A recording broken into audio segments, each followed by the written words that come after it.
1 2 1 2 1 2 1 2 1 2. Let's start this off in grand fashion, man. Fools go right there. Trouble was right there on that corner, staring right at us. Yeah, they rolling hard. Let's get it popping, man. Real good, real good. Let's have a legendary live today. Yes, sir. Fuck niggas. Hey, they all them fools go right there. They rolling hard. Uh-huh. Real good, real good.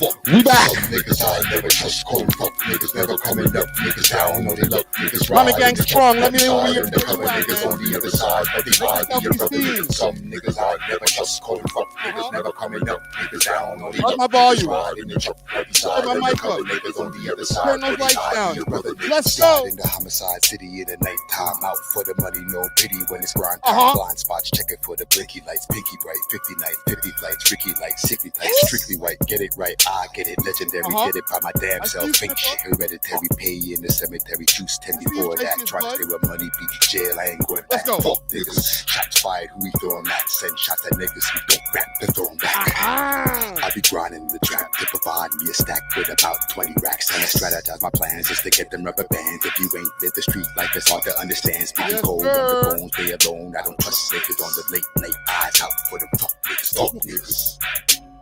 We back at it. Hit them like button. Hit that like button. Fuck niggas. Let's run up these likes. Let's run up that algorithm. I'm about to subscribe on Instagram. Let these Fuck look niggas. what's going on, man. Uh-huh. Fuck niggas. Yes, sir. Yes, sir. Yes, sir. All them fools go right there. Yeah, they rolling hard. Adam is like, They this you? Real good, real Yes, sir. Yes, sir. Yes, sir. Yes, sir. Fuck niggas.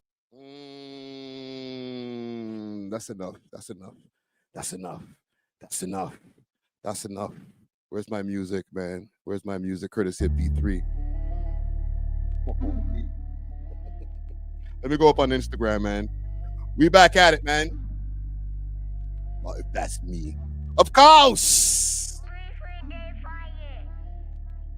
Of course. That's some old shit. It's old shit. You know what I'm saying? When you go in the closet and take out some old gear, and you're like, damn, this shit still fit? God damn. We back at it. Big salute to everybody who's popping up. We are live. Big salute to the people who are popping up on my phone over here. Comment gang strong. We are live on Facebook. We are live on YouTube. Make sure to hit that like button. We are live on Twitch. We are live on X, aka Twitter, and we are live on Kick. Gather round. We got a lot of stuff to get to. And big salute to the people who are popping up on my phone over here. You should get on YouTube because it gets crazy over there.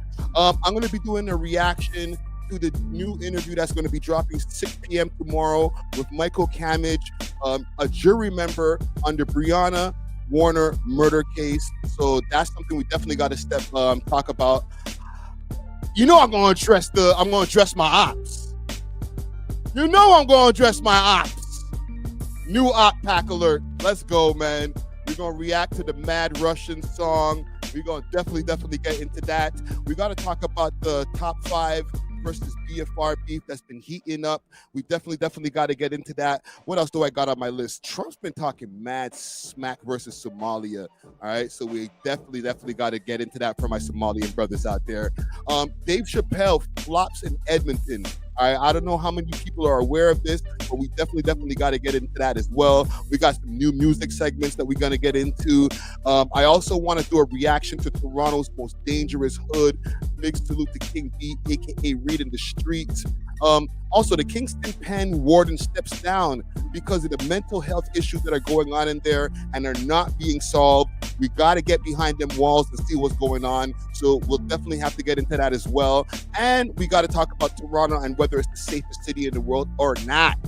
All right. Let me know if you have any other topics that you want me to talk about. Spam the chat. Comment gang strong. For all the people over here on YouTube, on Instagram, youtube.com/welovehiphop network.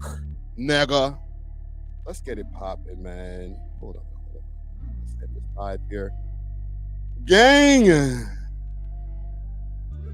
What are y'all saying, man? Who's in the live over here, man? Comic Gang strong. Let yourself be seen, man. Big salute to not the fire drill. All right. Big salute to the Shiesty Bud member in the building. Big salute to JJ Ragonite in the building. TJ M2K in the building. Jade MC or Jade MC90 in the building. Who else is over here? I think I seen Tasha Latina in the building from earlier. I'll send her a good evening, Tasha Latina. Salute to Sniffer GGGK, even though I know you be stirring up some shit, but yo, salute to you. Welcome to the chat, brother. Youth Movement 3 is in the building. Yeah, man, we got a nice, healthy crowd in here. Make sure to hit that like button, share this live around, and let the people know that we are live right now, man. Let me turn down this beat courtesy of B3, aka Grace, and let's get into some of what we got to get into. What's this over here? What's up with Mano sending shots at the act like that? Yeah, I don't know if it's sending shots or returning fire, because I seen the clip where academics are saying that these guys are the oldest YNs in the world, or the oldest YNs in America. But we could definitely get into that if y'all want. But Young Money Getter, salute to Young Money Getter in the building. Let me see. Let's pull up a couple of ads here, and then we could get into what we got to get into. Listen to this episode's sponsor, Exotic Hot Pots, with great strains and merch and delivery all across the GTA. You can hit them up on their Instagram page, Exotic Hot Pot CA, or subscribe to their Telegram at Exotic Hot Pot. Let them know that you heard about them through the We Love Hip Hop podcast. Salute to the sponsors. Cheer! Put it in the air. Let me do a couple more. It's going to be a minute for an ad block, all right? So go get your popcorn, go roll up whatever you got to roll up, because we're going to be here for about 3 hours. Ready for the road. Roll Ready Detailing, now open 7 days a week from 8 to 5 p.m. 750 Oakdale Road, Unit 66, specializing in ceramic coating perpetual with warranty, PPF, tints, wraps, vinyl wraps, and hand car washes. Remember, we clean anything on wheels. Road ready, ready for the road.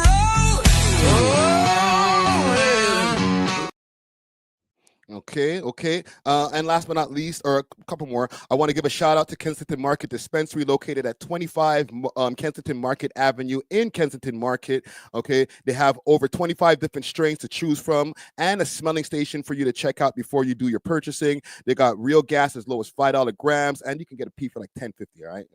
All right. Edibles, hot grabber, exclusive backwoods flavor, concentrate, and wholesale available as well. You can contact them on their Instagram. That's Kensington_Market Dispensary, or you can hit them on Snapchat. That's Kensington Market Dispo. All right. And I got some of this grab over here, some of that grabber. Okay.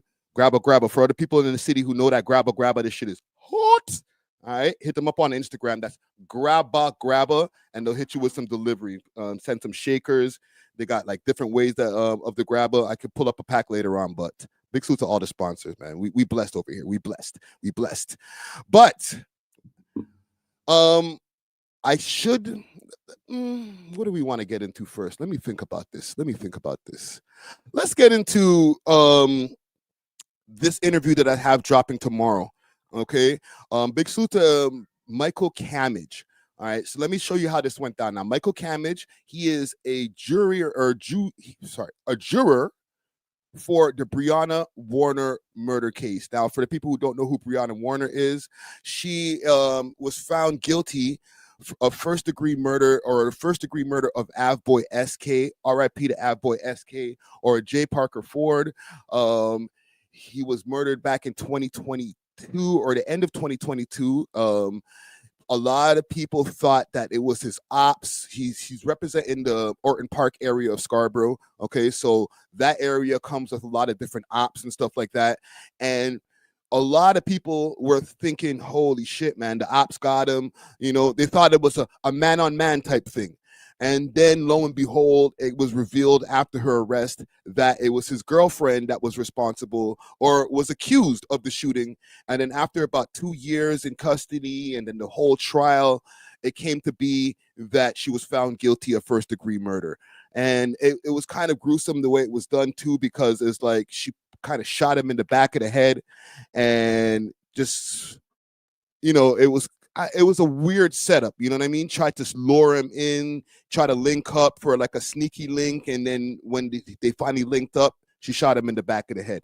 Okay, so I want to say RIP once again to J. Parker Ford, aka A.W.O.L SK, but an insane case. One thing I want to say also before I get to the videos that I have surrounding this case right here, for the people who are watching, and you see the banner that's rolling across the bottom of the screen, when I go through my topics, if you want to join the conversation, okay, feel free to send a donation via super chat. You can send a donation via PayPal. Let me put the PayPal up on the screen. PayPal is Friday aka Ricky Dread at gmail.com, or PayPal, and then you go to that email right there, and you can join the conversation right away, give your opinions on what's going on over here. So, and obviously throw your comments in the chat and whatever. But if you want to join into the conversation, I'll send you a link. Okay, the same email address that you see there on the screen, Friday aka Ricky Dread. I will send you a link via that. Send me an email, say I want to join the chat along with your donation, and I will send you a link so that you can join the conversation with us. All right. And this is good for artists also who are trying to get some promotion. Not to say come up here and start rapping for me and promoting your shit. We're going to talk about the topics, but like, hey, any way to help with the visibility. So let me get to a couple of videos over here, because this gentleman, he actually, like I said, is a content creator himself. And again, big salute to Michael Camage. He had hollered at me to do some content. He was like, yo, I wanted to get your opinions on a documentary and, get your opinions on the Toronto hip hop scene and from those aspects. And I was down to do it. But then he hit me up and he was like, yo, guess what happened? I got picked to do jury duty. And it was for this case, the Breonna Warner case. I was supposed to interview him probably about a month ago, right after the verdict dropped, or after they came with the verdict. However, there was some legal red tape that was around this. He had to wait a 30-day span after her appeal, and now we are here. So let me pull up some of his content first, and then we can get to the content in question. And I'm not going to do a reaction to the whole thing. Obviously, I want you guys to check it out tomorrow, 6 p.m. But let's go through some stuff and run up this over here. Okay, let me subscribe to this page here. Farming World or Worlds. That's his YouTube channel. He put out a video giving his thoughts on the trial, and just right after the trial type shit. It's 3 days old. It hasn't cracked 100 views. Let's go over there and run it up for the homie. I'd be asked to decide whether another human being should spend the rest of their life behind bars. Sitting on a jury in a first-degree murder trial wasn't just unexpected, it was life-altering. No one prepares you for the weight of the judgment or just how long it lingers after the verdict has been read. Breonna Warner was accused of murdering a rapper known as A.W.O.L SK, real name, J. Parker Ford. According to digital evidence presented by the Crown on the evening of December 16th, 2022, Breonna communicated with Jay through social media to arrange a meeting at this very apartment. Breonna met A.W.O.L in the lobby. The two entered the elevator together and rode up to the 14th floor. A.W.O.L stepped out first. Breonna followed, pulled out a handgun, and shot him in the back of the head. You can see the rug that has since been replaced, right where A.W.O.L's body lay, blood soaking into the fibers. Video evidence later showed Breonna running from the building, fleeing through the back streets of the neighborhood. The jury listened to the Crown and defense argue the case for nearly 2 weeks. I took notes, absorbed every instruction from the judge, and listened intently, and without bias to all the evidence.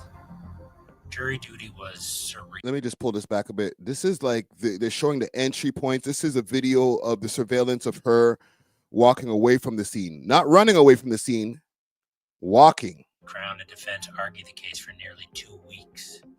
I took notes, absorbed every instruction from the judge, and listened intently, and without bias to all the Entrance wound right there. So when they got out of the elevator, basically, to put the picture back together, when they got out of the elevator, she walked behind him and then boom, hit him in the back of the head with the thing, yo. Okay, and I explained on the podcast how she got the gun because unfortunately I didn't get that part in the interview, so I can let you guys know now how she actually got the gun. It's her ex-boyfriend's gun that she had, because her and her ex-boyfriend, she was bragging about how, and this is her bragging to the undercover that ultimately ended up cracking the case. She was bragging to the undercover how her and the ex-boyfriend used to go and get shit done. You know what I'm saying? They're watching music videos of A.W.O.L SK and DQ, RIP to both of them.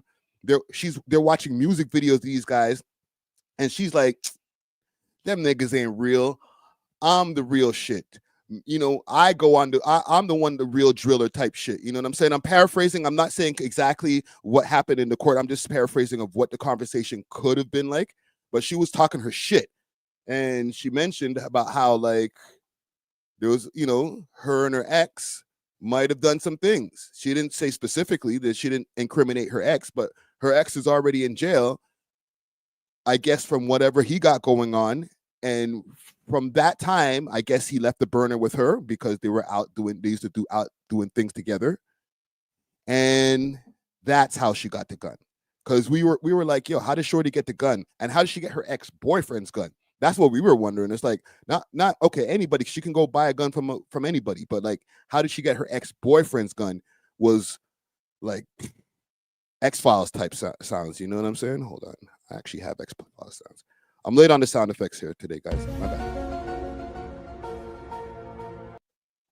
But yeah, let's continue. Evidence.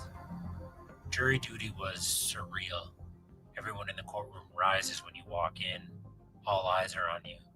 Highly educated legal professionals address you as judge.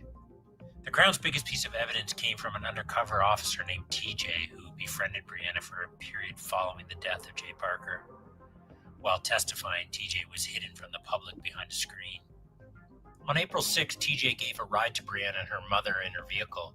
During that ride, Brianna and her mother began arguing, and Brianna blurted out that she had shot A.W.O.L. Little did she know, TJ was recording the conversation. Right, and just also for some more clarity, from what people were wondering before, like, yo, how did the undercover even like record that conversation between her and Mom Dukes? You know, it's like, yo, it's kind of crazy. Kobe Bryant says, why are you on the phone today? Oh, I should say, let you know, or because you might have not tapped in for the last couple of weeks. For anybody out there who's watching these lives, okay, what are we, about 18 minutes in? So anybody who's watching the lives and just picked whatever one that popped up on your YouTube search right away, you have options. Okay, you can go to two different options. There's two different ones on the home page that pops up. One that's the vertical view for everybody who's watching on the phone, and one that's the horizontal view for the people who want to watch the regular view on YouTube. Okay, and you know, you could also be watching on your phone. So salute to everybody who's watching either way. Dean, let's get back to it. Salute to Randy. The following day, on April 7th, TJ visited Brianna at her house while wearing a wire, inquiring about the comments Brianna made the day earlier in the car. Brianna confessed that it was her who shot A.W.O.L, providing details on the shooting, and had even written a rap about it titled Brain Dead. Although not used by the prosecution, Brianna mentioned a motive, that when she was 12 and Jay Parker was 14, he had taken advantage of her sexually. This claim was never corroborated by independent evidence, but the accusation was shocking. So that was something that we were also wondering as well. Motive, right? So yeah, it wasn't used or corroborated in court, but my bad, yo. Says thanks for explaining that because it has me discombobulated. My bad. I should also always let people know when I start these lives now. Moving forward, as for like maybe 2 weeks ago, we start doing, you could see two different streams of the live, all right? And, you know, pick your poison, basically. Brianna seemed to carry no regard for Jay Parker for his life, appearing to even sound gleeful he was dead. On the recording, Brianna played one of A.W.O.L's music videos on YouTube that she sang along to. The music video was about street cred and clout and the rap scene. Brianna scoffed, exclaiming that she was the one with the jam to kill people, not these guys. By law, I am forbidden to discuss what happened during jury deliberations, but I can say that it took us 3 days to decide Brianna's fate. We would deliberate all day in a room at the courthouse, then be escorted to a hotel at night, or on a private floor we were given rooms to sleep, but with no electronics. Guards would watch us all night to ensure we did not sneak out. In a way, we were captives. On the final day of deliberations, the jury was deadlocked, and a note was sent to the judge explaining such. However, he instructed us to return to deliberations. We had another concern we addressed to the judge, noted in Global News that we believed there was a bias amongst us. But finally, on Friday at 4 p.m., we had a final verdict. In the moments after we finalized the verdict, I was buzzing. Felt like we were carrying something heavy and finally had somewhere to put it down. But when we returned to the courtroom and everything in me shifted, I saw Brianna standing there, not combative, not smug, just a scared kid in way over her head. Behind Brianna was Jay's family, eyes locked on us, not just watching but searching, knowing we were about to make a decision that would change their lives forever. All the righteousness I carried in with me just cracked. I wasn't hype anymore. I was heavy, emotional, because justice, even when it's necessary, doesn't feel clean. Felt like standing on a wire between justice and tragedy, knowing that nothing we did would ever undo the loss. You're all gonna keep in mind also, and I see your question over here, Kobe Bryant. Says, what happens if you don't do jury duty? You know what? To be honest, I should have asked that question. My bad on that. I don't know. I actually don't know. We could look it up. Let's do a quick Google search. Good question. I don't know what happens if you don't do jury duty. Let's go to ChatGPT.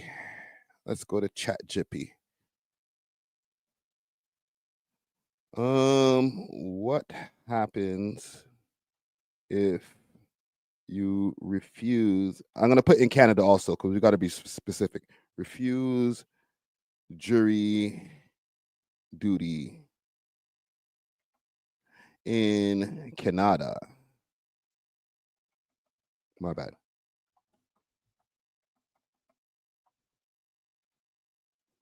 Let's see what ChatGPT says. In Canada, jury duty is mandatory, and refusing to attend can lead to legal consequences. Though the exact penalties depends on the province or territory, here's what typically happens if you refuse or ignore jury duty. Ontario fines can go up to $5,000. Damn. British Columbia up to $2,000. Alberta, $1,000. Nova Scotia, $1,000. You can be held in contempt of court. A judge can order you to appear and explain yourself. If the court decides you willingly ignored the summons, and you could be found in contempt. This may result in court-ordered fines, community service. In rare cases, jail time, usually only if ignored multiple orders. Damn. So it's Mando. Holy shit. I didn't know that. Well, that sucks. Damn, I don't want to do jury duty for murder, because like I was also gonna say, like, part of the reason why he made this video, Michael Cammage, part of the reason why he made this video is because he had to like purge some of these feelings that he was feeling. You know what I'm saying? Because it's a lot. Like you have the fate of somebody's life in the palm of your hands. You can't just be willy-nilly with your decision. Like, I think she's kind of cute, innocent. Like, nah, fam. Like, she might have murked somebody. You know what I'm saying? And all of the evidence that was brought forth in court, you know, showed that she was guilty of the crime. So if you're, just willy-nilly and just not taking the shit seriously, and let's say she was innocent, let's say, and you're not looking at the evidence, you're falling asleep, you're not taking notes, none of those things, you could just be like, let me see. Eeny, meeny, miny, mo, eeny. I don't even want to do the eeny, meeny, miny, mo because there's implications with that. You know what I'm saying? But it's like freaking, I don't know. You might just randomly pick the wrong thing. This is a serious matter. So me personally, I don't want that kind of responsibility on my hands, on my soul. I got to go to sleep knowing like, damn, even if the person is guilty, I know on my chest that like, it was one of my decision along 11 other people that sent that person away for life. You know what I'm saying? Even though if I know I'm doing the right thing, it's still gonna weigh heavy on my heart. You know what I'm saying? In some kind of way, like not in the way like, oh, poor thing, but like, damn, I just was part of something serious.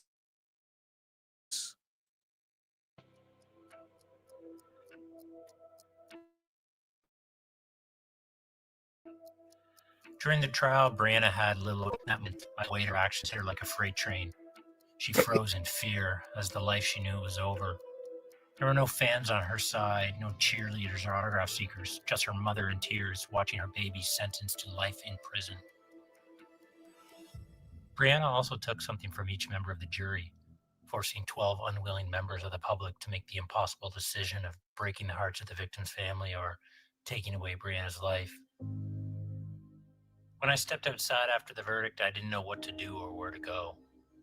The weight of everything we had just done hung in the air like a fog, so I just started walking. I didn't have a destination, I just moved for hours. As I walked, I felt both grief and freedom, a strange mix of emotions. I kept thinking about A.W.O.L, about Brianna, two lives that crossed in tragedy, now etched in mine forever. And even though I knew I couldn't undo the harm or soften the verdict, I hoped that somehow, somewhere down the line, Brianna might find peace, and that maybe in time, Jay's family could find forgiveness, not necessarily for Brianna, but for their own hearts.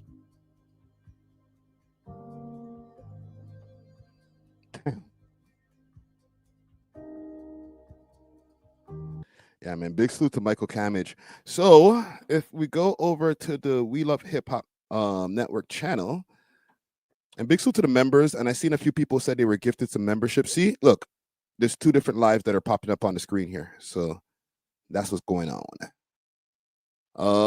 Let me find the members section. Members. So, and I will actually be loading up an interview next week. God willing that it goes down. It's going to be a big interview, big Toronto rapper, or not even Toronto rapper, but a big GTA rapper. Okay. One of the top 3. Okay. He's been stirring up some shit. His music has been going crazy. And we're going to be doing this interview with another artist from not the old school, but from a little bit further back in time, and do these kind of interviews where we're getting artists from before to link with these newer artists and some of the old school guys like JB, right? Big salute to JB. He's going to be popping back up on the network, interviewing some of these older artists as well. So look out. 2026 is going to be lovely, and the member section is going to be stacked. This is a picture shown at the sentencing hearing for Brianna Warner, convicted by a jury late last month of the first-degree murder of 20-year-old Jay Parker Ford, a rap artist known as Av-Boy SK. How you gonna do it? You don't know the sauce yet, all right? Been in jail for too long. I'll show you You get very comfortable in this person's presence, and you kind of forget, like, oh, this person might be like a cold-blooded killer, right? Warner was arrested nearly 4 months after the deadly shooting, after bragging to an undercover officer who was wearing a secret recording device that she shot Parker Ford once in the head. To be honest, she was like stoic, completely stoic. She did not really show any emotion. The Crown says Warner was heard in secret recordings telling her mother and a friend she knew only as TJ, who was in fact an undercover police officer, about the shooting. Tell them. Free the guys, niggas don't even come to free the guys, gang. The Crown said Warner also wrote a rap song called Brain Dead, which she bragged about to TJ about the shooting of Parker Ford. You know, there was one point where, you know, I locked eyes with her. It was like, don't me kind of look. Like it was, you know what the word is? Intense. We love Right, hip so hop. we are okay. So let's go forward a bit. I haven't timestamped it yet. I'm going to timestamp it before Saturday. Yeah. Okay. And so we can get to the case itself because again, Yeah. a wild case right here. And I think it's something that's took a lot of people for a loop when we found out that it was a woman involved in the shooting, and not, because for me, from somebody who's in the hip hop scene, like we see this, right? So it's usually somebody from an opposing neighborhood or something like that. So then when we found out that it was the woman Breonna Warner, what was your first impression, like seeing this woman, this young girl, basically walk into the courtroom? Yeah, I mean, well, she was in custody, so she's always there Right. when you come in, right? And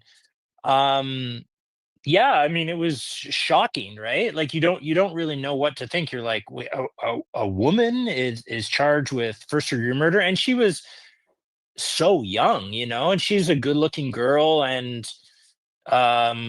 you have a hard time digesting that. Like, what, this person is accused of this like really serious thing, and yeah, like you truthfully go in and you just have no idea if this person did this, or if they were set up, or what it is, right? Like you absolutely have no idea, and it's drilled into your head that you have to assume that this person is innocent until they prove her guilty. Like the judge reminds you of that all the time. Like she has the benefit of doubt that she is innocent.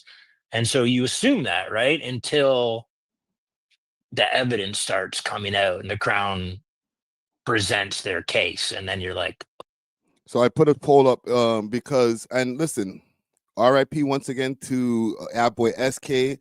And listen, salute to her mom, because Mom Dukes is probably going through her a lot, like Brianna's mom. Just knowing that, like, you raised this girl, she probably tried the best that she could, and you raised a killer. It's crazy. But I asked, okay, and I just put that disclaimer ahead.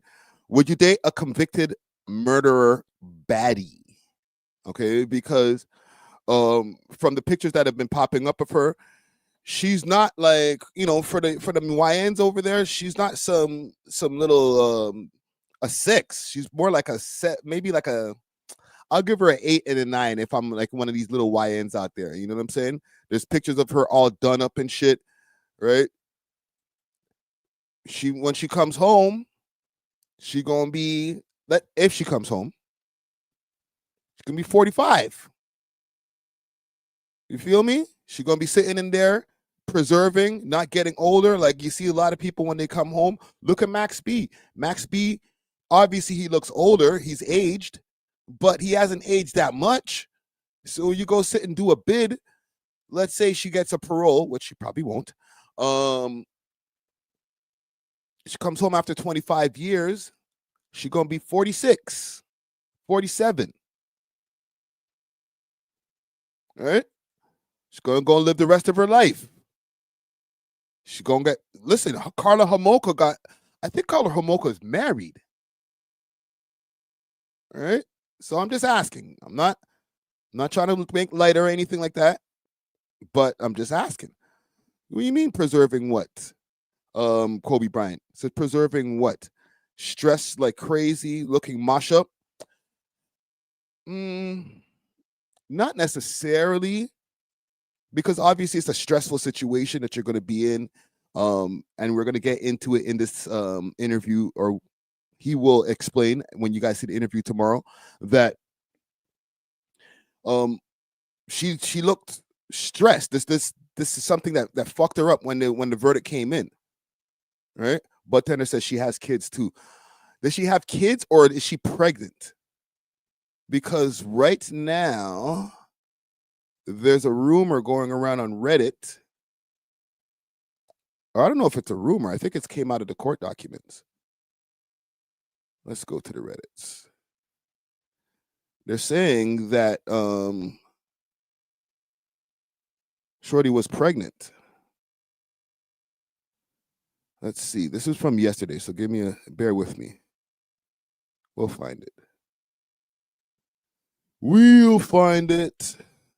But yeah, they were saying that there's court documents that came out that said that she might be pregnant. I just pass it right here. So we didn't, and the Reddit has no mercies. Salute to Torontology Reddit, or maybe not. We need a nickname for this baby. First baby to do time before coming into the world. I say we call him PC. Y'all niggas got no mercy. And there's some nondescript blog page here that has the picture up here. I don't know what the caption is. Is there a caption for it? Hold on. We're gonna get to this in a minute. Yeah, there's no caption for it, but let me see if I can find something else on this. Brianna Warner. Right here, 2 days ago, Brianna Warner was actually pregnant during the homicide. Salute to Underground Nation. In which she admitted of causing the unalivement of J. Parker Ford by pew-pewing him in the head. Miss Warner, 18, and pregnant. Whoa. Oh, she had one kid. Oh, Wait. so hold on and listen. I salute to a bud tender dad. She says she has at least one kid, Carla. God damn. So she has one kid and then one on the way. Jeez, yo, how? And listen, I know there's the term victim of circumstances, okay? But fam, one, you're like 21 when the drill went down, so you already had a youth, so you already started having youths from young. And I understand she's gone through her share of shit. She's living in the hood. I don't know if she's from Orton Park specifically, but she's from a part of Scarborough that's not probably a nice part of Scarborough. So shit can get rough. I'm sure she grew up hella rough, making bad decision after bad decision. But fam, from saying that, you're out there doing things with your ex-boyfriend, potential drills, allegedly, right? You got a youth already, and you're outside doing drills, mosh up, and then you murk the guy that's your sneaky link, like, and while you're pregnant, like, what's happening, fam? I don't know. I'm not even putting an indictment on her specifically. Like, what's happening with the generation, fam? That's crazy. How are these babies even coming to term under that stress, fam? Like, the first one that you were carrying, were you on the drill with those ones? Like, what the fuck, bro? Whoa. Hold on. Let's go back. Of causing the unalivement of J. Parker Ford by Yeah. pew-pewing him in the head. Miss Warner, 18, and pregnant. Whoa. Hold on. Wait. He was pregnant? This is news to me. So, Miss Warner, 18 and pregnant, claimed the undercover officer referred to as TJ. So she was 18 and pregnant at the time. God damn. Holy. Let's go back to the video here. That's insane. Listen, man. Choices.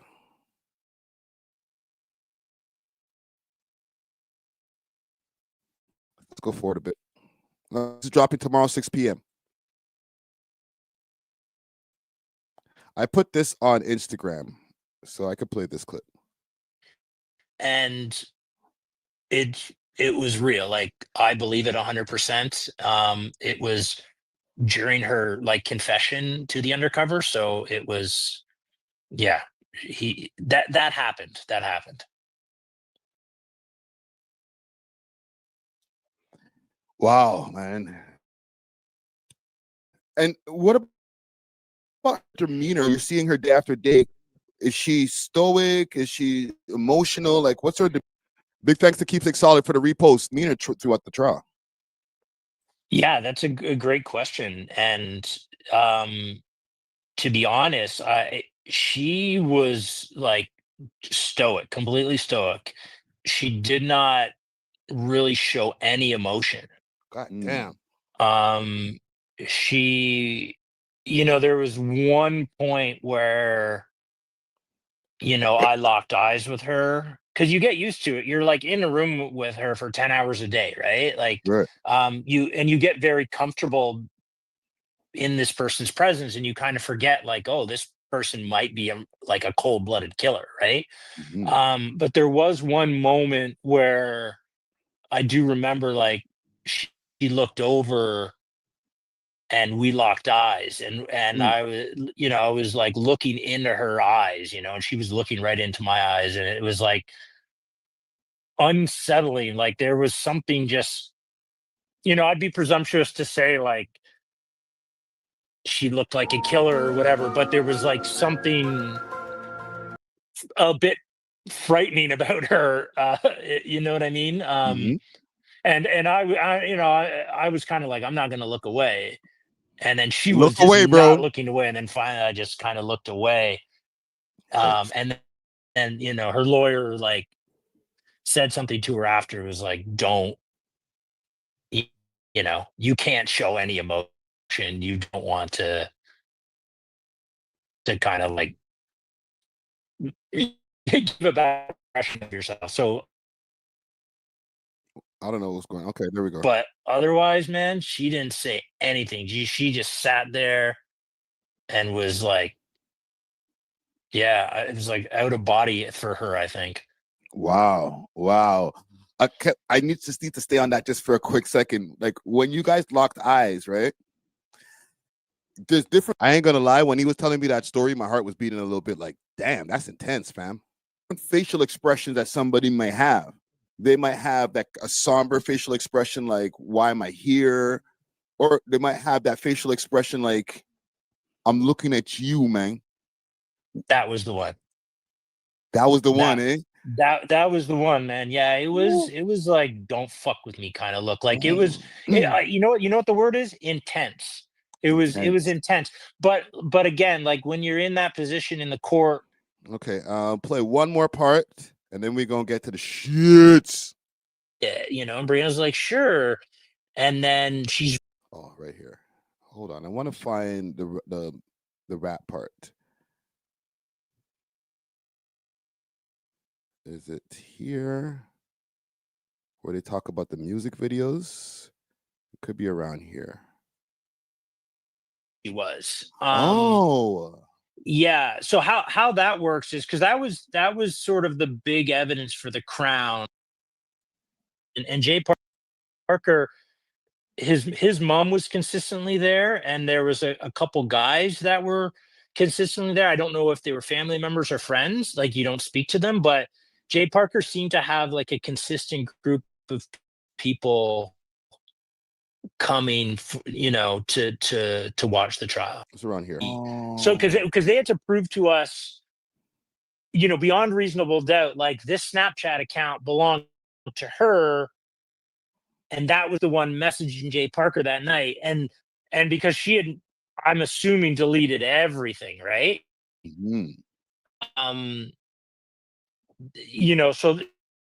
So like they really didn't have a lot to go with. To like so at her house they found a diary, and in that diary there was a list of passwords that she had for like other email accounts and bank accounts or whatever, online access, and one of the passwords was Killer B or Killer Bree. Woo! Listen, man, I don't like giving the feds any kind of props, bro. But the way they pieced that shit together was brilliant. All right? Like, they had to go through subpoena Snapchat. First of all, they subpoenaed Bell. And then and this is already in a clip that I put out on Instagram, and he's going to go into more detail in the interview that I drop tomorrow. They subpoenaed Bell. And through the subpoena of Av-Boy SK's phone, they were able to find Snapchat messages going back and forth with somebody. However, they didn't know who this person was. So when they started going and putting the pieces together, when they finally went to her house and everything like that later on, when they finally did the arrest, they were able to finally substantiate that these Snapchat messages were from Brianna or Killer B or whatever, because one, it's in the raps, and she has a call log of all of the different passwords that she uses. They didn't know who this person might have been. Okay. The undercover started following that person, Bree underscore something something, on Snapchat because she was selling hair products and different things like that. You know what I'm saying? Befriends the undercover through Snapchat, moves over to other apps, and then from there they become besties basically. And I guess she bought some shit from her. And then that's where she started to get the information. That's where now Brianna's able to, you know, she's more comfortable to start divulging information.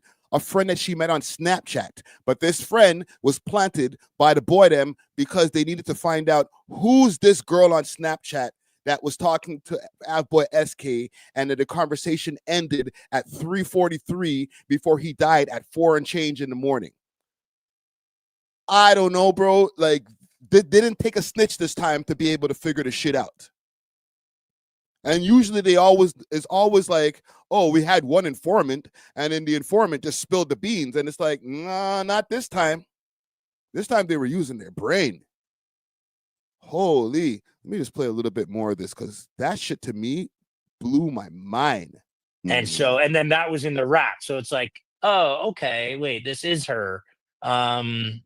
Anyway, it was just another point to connect her to that Snapchat account.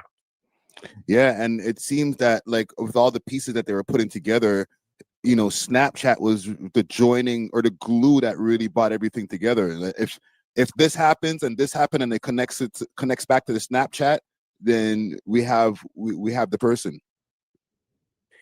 Yeah, I mean, definitely. But she was also, I mean, this just shows how like cold and malice the whole thing was. Like, she thought it out. You know what I mean? Like, because like she wasn't texting him on her phone number, right? She was using a social media account, and she didn't have her name officially tied to that social media account, right? Like, so she was doing the right things to get away with the murder. It's just that she had, by the time she confessed it to the undercover, she thought she had gotten away with it, or didn't value her life enough to think it. I don't know. To me, the whole thing was a poor, like, I don't want to say the wrong thing here, but there was definitely like this sickness that was prominent in that was in the Toronto rap community, because Ooh. And we get into a Toronto rap community conversation in this one right here, because a lot of this is, you know, just a byproduct of just some of the toxicity that's been going on when it comes to the drill scene more specifically. I can't say the whole scene, but the drill scene more specifically. So look out for that interview premiering tomorrow evening, 6 p.m. on this YouTube channel right here. Okay, salute to the members who've already been able to watch this, and big salute to Michael Camage. Yeah, man, you went through a lot, bro. So salute to you, man. Okay.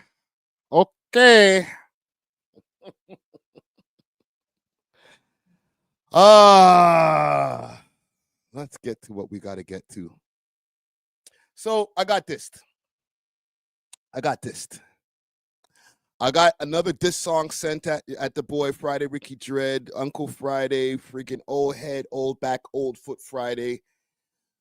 Another one to add to the illustrious list of diss songs that I've had over the space of my lifetime, from when I was still rapping and a nigga robbed me for a half P of loud. Okay, I tell real stories on here. No shame in my game. Nigga robbed me for a half P or loud, and he robbed a few other rappers in the game. Okay, you probably watched the fucking show, right?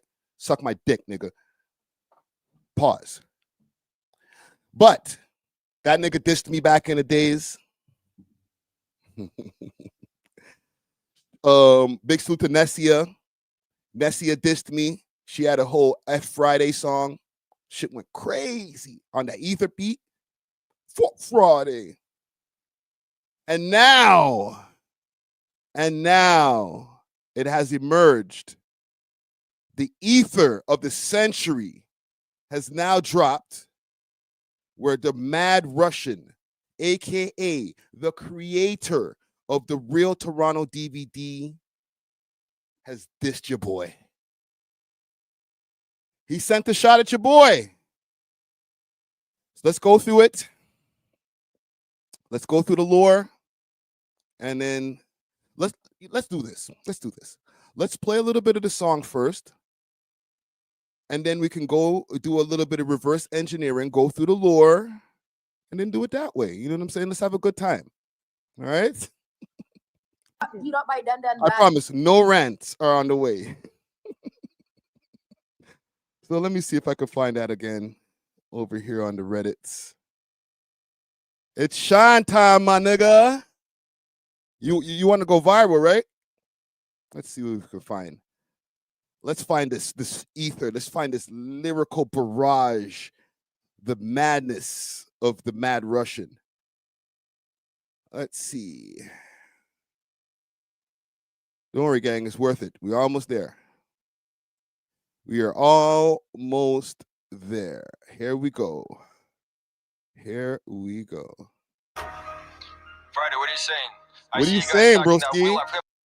Okay, and salute it down to earth. Of course, they ran and posted this with the quickness. Network, we have the face card with that to walk into any club. What gave you the face card to start We Love Hip Hop Network? You know what I'm saying? The Real Toronto DVD. The Real Toronto DVD made you a guy, and then you started all that, right? Don't forget that. Don't need to talk for me. The what made me a guy?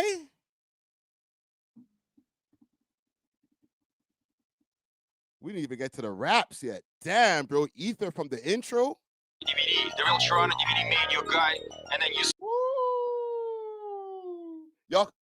Y'all need see. You know what?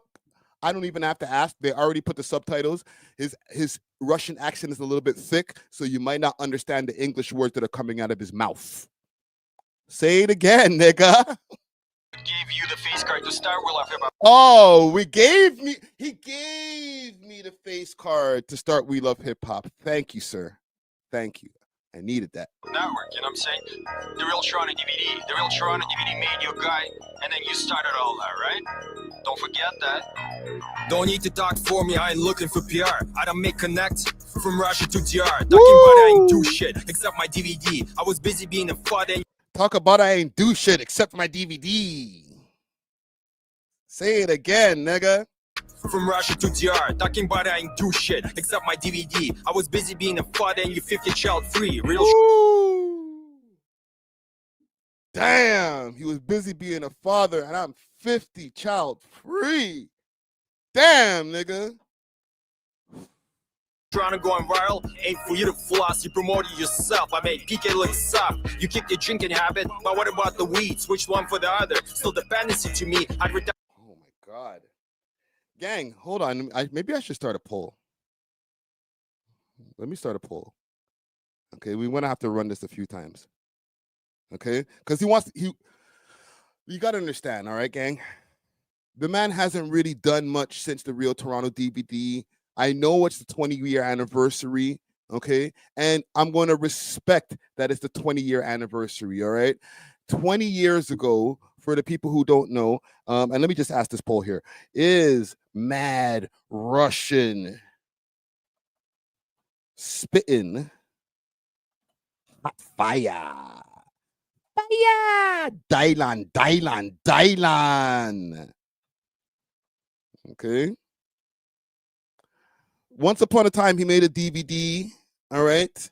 Remember when, I don't know if, sorry, because there's some YNs in the audience. DVDs are basically, how could I explain it?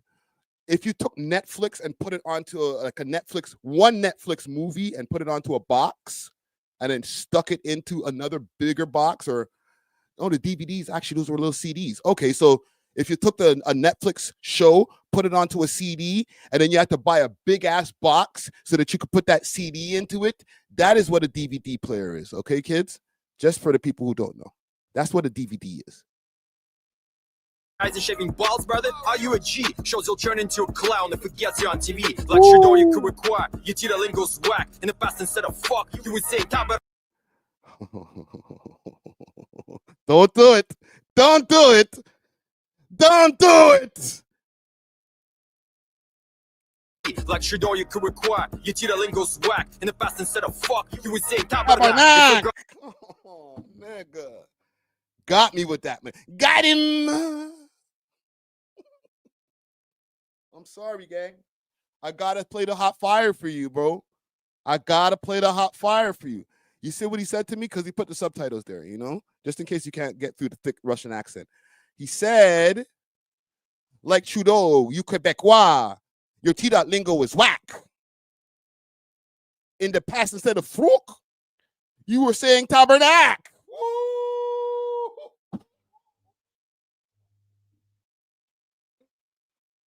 Oh, shit. Yo, you sure you don't got a ghostwriter, my guy?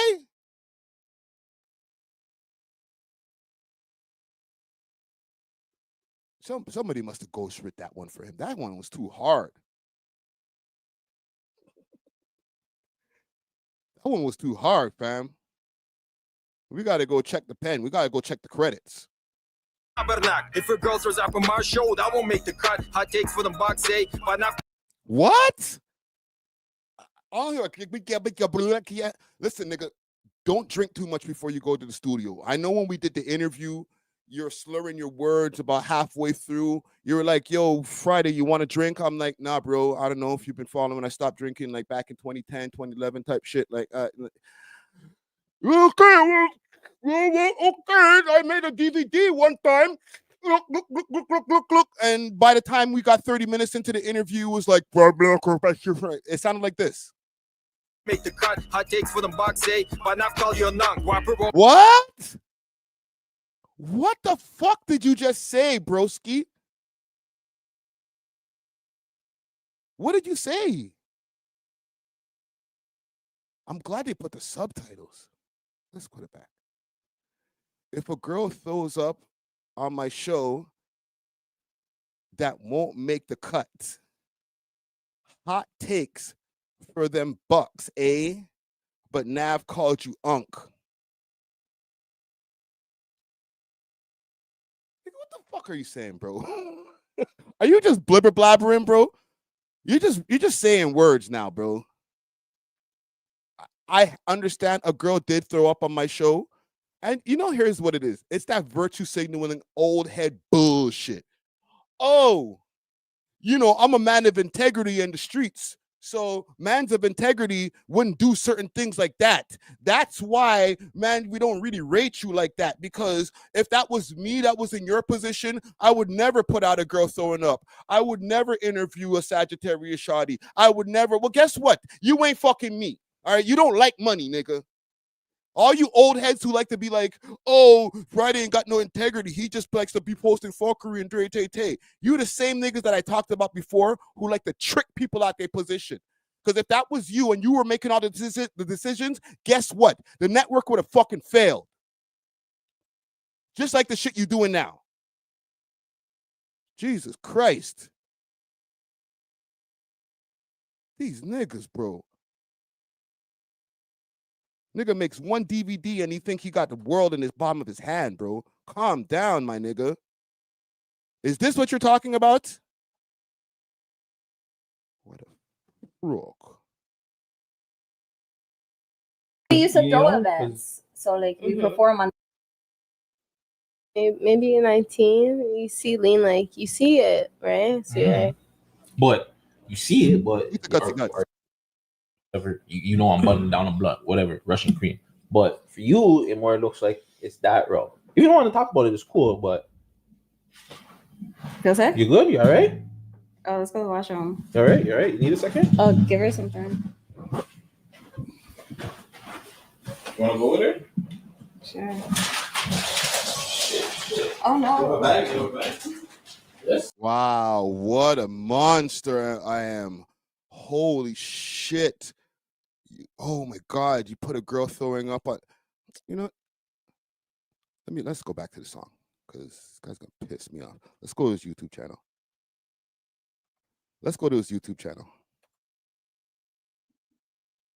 Mad Russian, because I know he's got a channel of his own.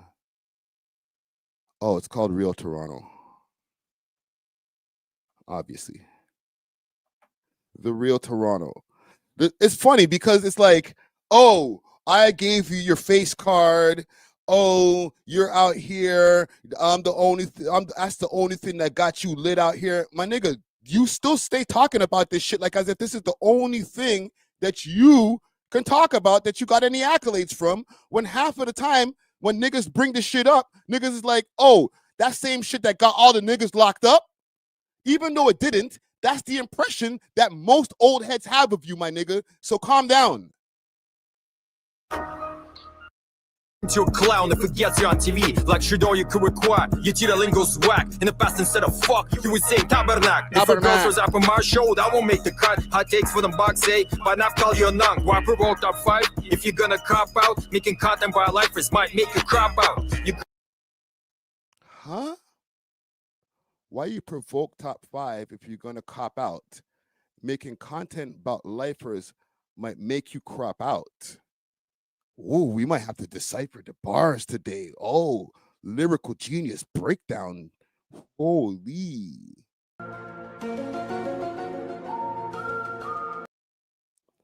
So, the promote top 5 part, that's self-explanatory, or provoke top 5 part. All right. Big Salute to What's the Dirt says, we have 2 different streams going on. You have a choice of the vertical or the horizontal stream. All right. What the fuck? This guy's terrible. You know what? Let me just play the song in completion, just so I can get to the lore of who this person is. Because, like, Big Salute to What's the Dirt, Matt don't even know who you are. I'm gonna have to explain this to mad people who you are in the first place. So you're welcome, my nigga. Maybe more people should diss me on track so I can react. Because the Diss Friday method that people have been initiating over the last, let's say, 4 years, maybe 3 to 4 years, where either diss me in content and put me in a thumbnail to increase your views, or you want to get talked about, diss him in a song. It works. It's a proven method. I'm sorry. I guess they found a hack. Crop out, making content by lifers might make you crop out. Oh, my bad. I got sidetracked. Making content about lifers. He's talking about Mark Moore, Presidente. Okay. He might be talking about Tyshawn Riley, all right, who's also serving life. I've interviewed multiple people who are serving life sentences on the phone. Okay. Don't get mad at me because I get the content, nigga. I'm sorry, bro. This is just what I do. You might have made one piece of content in your life. I've made thousands of pieces of content. So let's relax. Into my lane, trying to get a bag. What came first, brother? The chicken or the egg? Ain't no doubt you put in work. Ain't no doubt you do shit. Ain't no doubt you build a building that started with my blueprint. I can see you from. Oh my God. This is exhausting, bro. Is anybody liking this shit? Because all I'm seeing is trash. I don't know maybe what the goal was. Like, yo, when I drop this, right? You were telling the engineer, you're like, yo, fam, yo. The engineer was like, yo, can you do that line again? I didn't even understand the words that you were saying right there. Just repeat that line again for me. And he's like, nah, bro, leave it like that, bro. Leave it. It's hot. And then when they were listening back, you know, they're in the control room. Boom, boom, boom, boom, boom. The beat is hot. Don't get me wrong. I would have slid on that shit. But the beat, they're listening to that shit. He's like, yo, we gonna get him. We gonna get him with this one, right? Engineer's like, sure, bud. Looking at the time. So we got like another half an hour left. Do you want me to do a quick mix down before you leave, or are we done here? That's my in my imagination. I don't know. Frustration cause you hit your ceiling. Show your damn demeanor. Talking about me to catch feelings. I can see frustration cause you hit your ceiling. Oh, he got his fucking feelings hurt because I spoke about him to cash feelings. We'll get to it. Demeanor, talking about me to catch feelings. I can see frustration cause you hit your ceiling. Real Toronto's live again, cause my Russians in the building. I can see frustration. The real Toronto is live again. Don't worry about the frustration part. You know, there's a lot of cap in raps. That's what rappers do. The real Toronto is live because the Mad Russians back in the building. Okay, so 20 years later, you guys can now watch it on his YouTube channel instead of everybody else who's re-uploaded this thing because he was irresponsible with his own content. All right, congratulations, my guy. You finally uploaded your own video. Cause you hit your ceiling, show your damn demeanor. Talking about me to catch feelings. I can see your frustration cause you hit your ceiling. Real Toronto's live again, cause my Russians in the building. Oh, that's the hook. You know what I'm saying? You're saying we're homies, but then you go on these interviews and start spreading the same old rumors. You know what I'm saying? I gave you the real story of the interview. Why don't you just say that? I already addressed everything, you know what I'm saying? You already know it's to return the Real Toronto DVD, 20-year anniversary. Don't ruin my moment, brother. You know what I'm saying? I'm out. Woo! Well, he told him. What do y'all think, gang? What do y'all think? Fire? I asked, is Mad Russian spitting hot fire? Yo, 42% of the people are feeling it. Okay? Salute to all the people that Mad Russian invited to jump into the chat to watch this reaction. Did he pay y'all? You know, somebody sent this shit to him. Yo, fam, he's reacting to your shit right now. Oh yeah, for real? I got some more clout. So let me show you something, okay? Because he has uploaded videos. 4 months ago, he uploaded a video. Salute to Chuggo. He interviewed Chuggo. Great. Okay. That in Mad Russian, the whole wolves, or sorry, to the wolves. Oh, so this nigga's a rapper now. Can we hear more? The Real Toronto DVD dropped 20 years ago. 20 years ago. And I'm looking at this newspaper right here. Russian immigrant. 22 film stories. 22. I was 22 when I filmed that shit. And guys started being haters, spreading rumors, you know what I'm saying? Talking about like some police rumor stuff. For the movement to the end. I was ready to film a part 2 and it robbed me of my opportunity, brother. You made CP24. Respect, brother. Making moves Respect. for years. You know what? Also, I wanted to say, you put me onto this music shit. I started rapping. I'm gonna put the shit. I'm gonna adjust the shit in the song. Yo, we always do it big. You already know. Let's get it. Let's go. We're gonna do this. It's going down. Yo, this guy is the drill rap specialist, eh? West End, Mimico to High Park. Yeah. Let's go, man. So we're trying the Real Toronto DVD. You already know. Let's go. It's the music pod, no? Prostitutes and bushes and cussies by the lake. Mimico was like that in the Real Toronto days. Brought getting news like Friday and gave the minds of voice men threw me to the wolves and left me paranoid. Desperate false. What? I got this twice? Nigga. What did I do to this guy, man? Mimico was like that in the Real Toronto days. Brought getting news like Friday and gave the minds of voice men threw me to the wolves. The ghetto news like Friday and gave the man a voice. Yo, bro. Do you want me to just say it for like, you know what? If that's what makes you sleep better at night, bro, nobody ever heard of Friday Ricky Dread ever in life in Parkdale, downtown, ever in life. Until the Real Toronto DVD dropped, okay? I would have never had a rap career. I would have never had a podcast. I would have never had anything in life post 2005 if I wasn't on that DVD, man, okay? Is that what you want from me, bro? Like, it doesn't make it true. It sounds crazy, You know, it's like, you know, I just went to these different places. You know, I went to Long and McQuaid, said, you know, I'm trying to buy a bunch of equipment. And at the different times when, you know, you put equipment on layaway, I tell the guy at the counter, I say, yo, I lean over and I'm gonna say, yo, come here, bro. You know I was on the Real Toronto DVD, right? Oh, nigga, take the equipment for free. Right? You know, when I go to the bank and I was trying, you know, try to get a loan, I need an extra 10. I need to get a line of credit, an extra 10 racks to put into this company right here. You know, they bring you over into the office. You're not at the teller over there, you know. That's when you're in the office sitting across from the lady at the bank.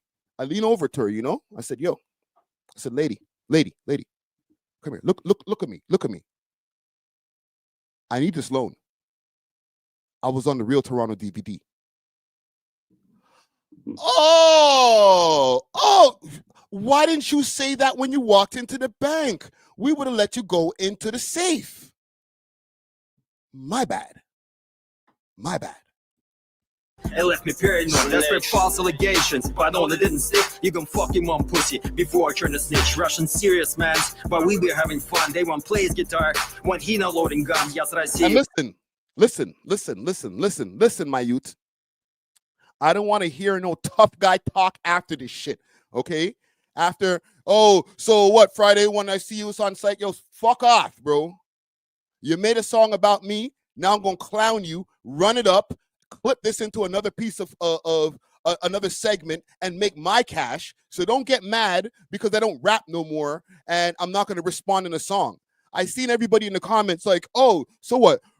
Friday, you're gonna get back with the pen? Nah, bro, I'm gonna go run it up on my YouTube channel on this idiot's head. Fuck you think this is? I'm not listening to the rest of this garbage. Gabbage. Tracy, what name they now? I don't even remember the freaking nigga's name though. But it's Gabbage. Ari Spears' voice. Gabbage. See, he got hype because right over here, 1 year ago, after we did the interview on the We Love Hip Hop podcast, he said, you know what? That interview was epic. Let me re-upload my own DVD to my channel. You know what I'm saying? Where you from, man? Yo, I'm from downtown region. Bleecker, Moss Park. Yeah. Born and raised in the Chester Lee. You know, but now my grounds be parked there. Don't know, James Strip. You want to see it? Niggas got so mad at me for these guys. They were like, they ain't even from Parkdale. I understand. Hold on, let me get my bars off. Let me give y'all a quick verse. Let's go, Friday. Parkdale's my residence. I'm a detriment, never hesitant. I'm the president. I'm a raise the tax. I'm on the block of the wait when I play the tracks. Middle finger to the law. I'm a boss. In fact, you lack stamina. I will damager. Rip the veteran. You be amateur. Call like Canada. Hot from cameras. Nas a handier. Like a newborn baby. Crazy. Maybe the best. Yes, I'm saying it, and I'll be proving it. Gangsters and hustlers. That's my influence. It's tape. Old dog and niggas making that cake off some Wesley type shit. Blazing new tracks. Tool to your brain if you loosen my grip. Come and ride with me to the club because it's Friday, just got paid. Fresh Air Ones and a fresh cut fade. Boss of the game, but I don't play. And I'm straight from the block, girl. And I'm looking for a hot girl. She gotta be a gangster. School to the game, job ruling these mics. Let's go. Damn, I'm the king of this, king of strip. Back again, you know what I mean? Sick when you do that. Y'all remember that, right? That is what got me the podcast, guys. All right? Give the man his credit. You guys wouldn't be seeing this live stream if I wasn't on the Real Toronto DVD.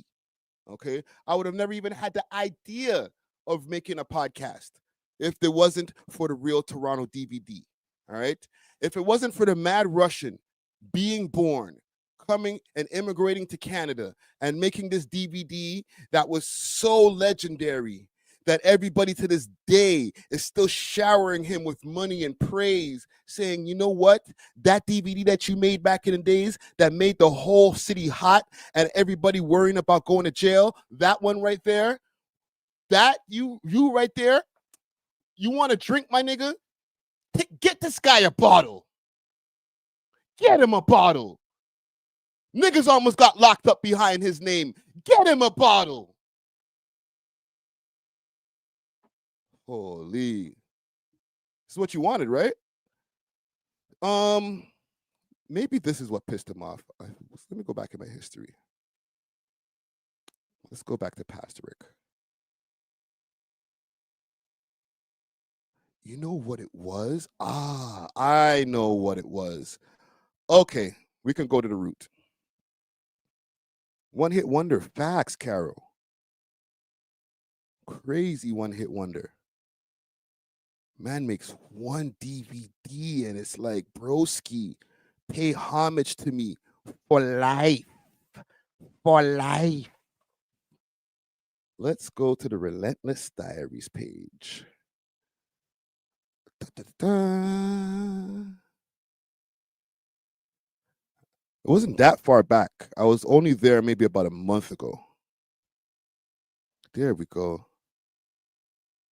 I've all seen like the Real Toronto DVD before. So like that's a classic piece of Toronto lore. Like, The Real Toronto DVD is a DVD started by a guy named the Mad Russian. He was a huge fan and still a huge fan of Toronto rap. And he used to hit up all the rappers and just like him meeting Toronto rappers. And this is like back in like the early 2000s where like being a Toronto rapper wasn't cool. It would show members of their crew that don't rap and it would show their guns and stuff. So we got inspired by seeing that. As soon as the man came through with a camera, every Toronto man said, "What camera? Ah, look at this! Look at this!" Oh, wow! So the DVD went viral before viral was a thing. How it went viral because we didn't have like social media like that. Then. Yeah, it was on CP24.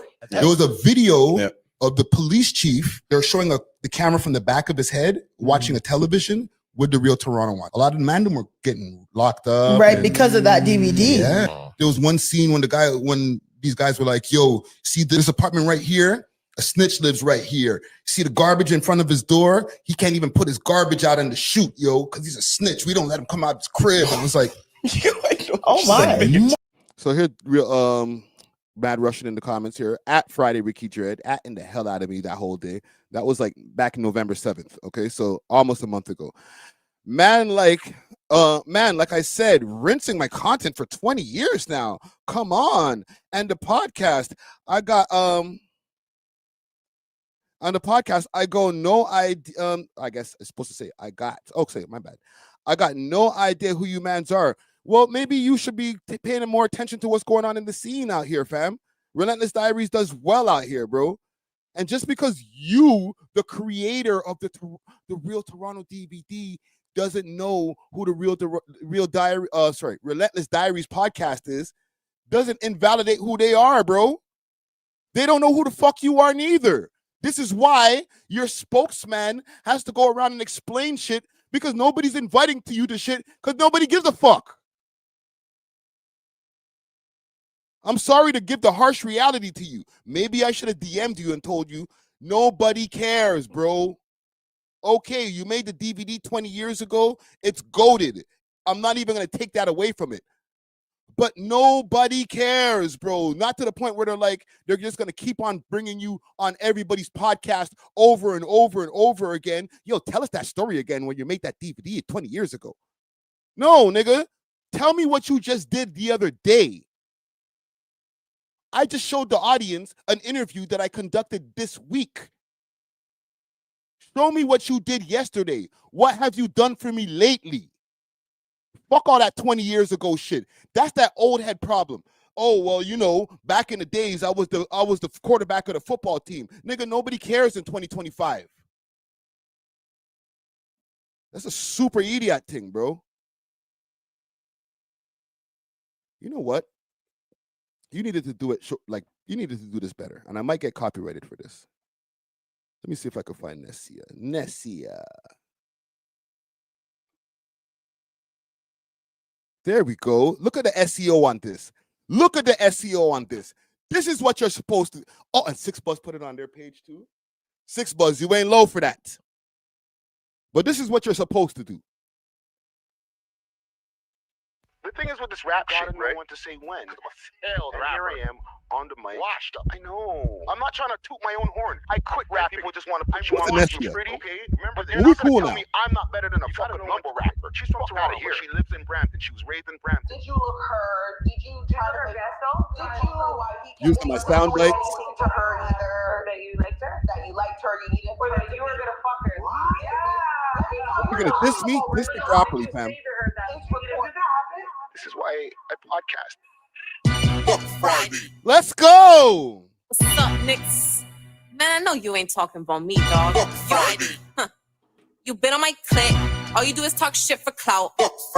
You should've retired, now you old. And deep inside, you know you. And since you failed at rap, you troll. And now you talking down on women? How pathetic. How the brokest in the room, always the loudest. I don't get it. You a washed up artist. 47 years of age, you either slow or retarded. You might have That was when I was 47. Good times. dropped a couple lullabies, but never was charting. We love hip hop, not you. You right where you started. I showed you love for a minute, even came to your segment. You a bitch ass nigga, you just love the attention. How you 45 plus, nigga? You double my age. Smoking roaches in your videos. What the fuck is you saying? You Ooh, she got me for smoking the roaches in the video. It was a tough day, shorty. It was a tough day. a fan, a phony, a fake, a pussy, a stan. You told Alizé she had to fuck you to advance. That's a lie. And I said that at the time when I reacted to it back then. That's a lie. Holy. I should have friggin' sued for defamation. Broke nigga, joke nigga, no nigga. I don't wanna do your interview. You broke down and pitiful. You should've retired, now you old. And deep inside you know you. And since you failed at rap, you roll. And now you talking down on women. This bitch ass, old ass. You should've retired, now you old. And deep inside you know you. And since you failed at rap, you roll. And now you talking down on women. You seem to be only concerned with dissing women. Were you abused as a child, scared to smile? They called you ugly? Well, life is harsh, hug me, don't reject me. Or make references trying to check me. Blatant or indirectly. In 88, you was getting chased in your building. No, I wasn't. All alone like what? You ain't even had you no children. I wasn't living in a building in 88. I was living in my mom's house. Or make references trying to check me, blatant or indirectly. In 88, you was getting chased in your building. All alone like what? You ain't even had you no children. Had you no funds, had you no love, cause you a bum. Dumb niggas talk the most, I swear they love the reaction. Fuck your interview, I'd rather you get battered and bruised. You gotta be a lot more careful with the battles you choose. You babble. You know what? At the time when I reacted to this, and when was this? Because I did react to this. This is 2022. Time flies, bro. I kind of dissed the flows. I was like, she ain't really killing it, man. But maybe that was just my emotion speaking at the time. She floated on this still. I ain't gonna lie. You did your thing on this, shorty. Fool. It's like you ain't got nothing to do. They talk about me, laugh behind my back, but in my face, y'all some well-wishing, friendly acting, envy hiding snakes. But you talking on my name, how much you think I was gonna take? Man, fuck talking about a Friday, bitch, we outside every day. You should've retired, now you old. And deep inside, you know you. And since you You didn't end strong. You didn't end strong. But I say all of this, or I play all of this to say, Mad Russian, if you're gonna diss me properly, fam. I'm not gonna go through the catalog. I will make a playlist of Friday Ricky Dread diss songs, okay? But I'm not gonna belabor you guys with the list of songs of people who've dissed me in the past, okay? But I will say this in closing. Salute to you, Mad Russian. I don't know if you're gonna believe it, but salute to you. Congratulations, all right? Here's to 20 years of the Real Toronto DVD. I know you said I stepped on your moment. My bad. Okay. Everybody go run up the Real Toronto DVD on the Real Toronto DVD channel. Okay. Because guess what? The Mad Russian created the Real Toronto DVD back in 2005. Just a reminder. All right. We could leave it there. Let us move on. That was fun. I want to get a little bit into this lore of the Top 5 and BFR beef, okay? I know I've spoken about this in depth on this network before, but it's not going away, all right? There's been different things that have been popping up, Mans are now starting to drop songs. Songs are sounding hella self-incriminating. And I don't know if this is ever going to get resolved anytime soon. Okay. Let me pull up a few links to show y'all what I'm talking about. Because Top 5, he was at the Raptors game. Okay, I'm just pulling up my links over here. I have all my links prepared for this segment over here because there's a lot to get into. So let's go over to my Twitter and follow me on Twitter, Friday Ricky Dread. So if I go and I pull this back to where there was a still frame, this is from his Instagram stories that I took this from. It says, "Who would have thought that I'd make it this far?" But when everybody started getting like upset about this, I didn't catch the play. I'm an old head, you know what I'm saying? But then later on, maybe a few days later, I realized the spelling in the name. Okay, somebody asked right here. Sorry, I got distracted for a second. Big salute to Bud Tender Dad. He asked, wasn't he banned? He was banned from the Rogers Center. Okay, this is the ACC, so he's not allowed to go to the Blue Jays games, but he can still go to the Raptors games. So tonight, I'll tell you that much. We're gonna go in everywhere. You and your girlfriend. We're gonna go inside your girlfriend. You know your girlfriend? A little pussy, you know, a little pussy, we're gonna put our fingers in it. That's what we're gonna do. Tonight, I'll tell you that much. This cop right here, this guy right here, I think if I'm not mistaken, he might be the same cop who is a social media I won't say a social media star, but he be on social media heavy. Let me see if I can find him here. Uno momento, gang. Let me see if I could find him. Cop. Bill Jung. Is that him? And I know it has nothing to do with the story, but I just want to double check something before we get into the story itself. And then we can get to the response from the BFR camp. I just want to double check this because that guy looks pretty familiar. Let's see, Bill Jung.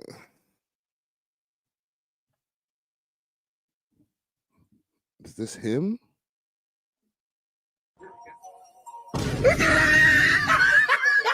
Do that again, you're going to find out real quick who I am.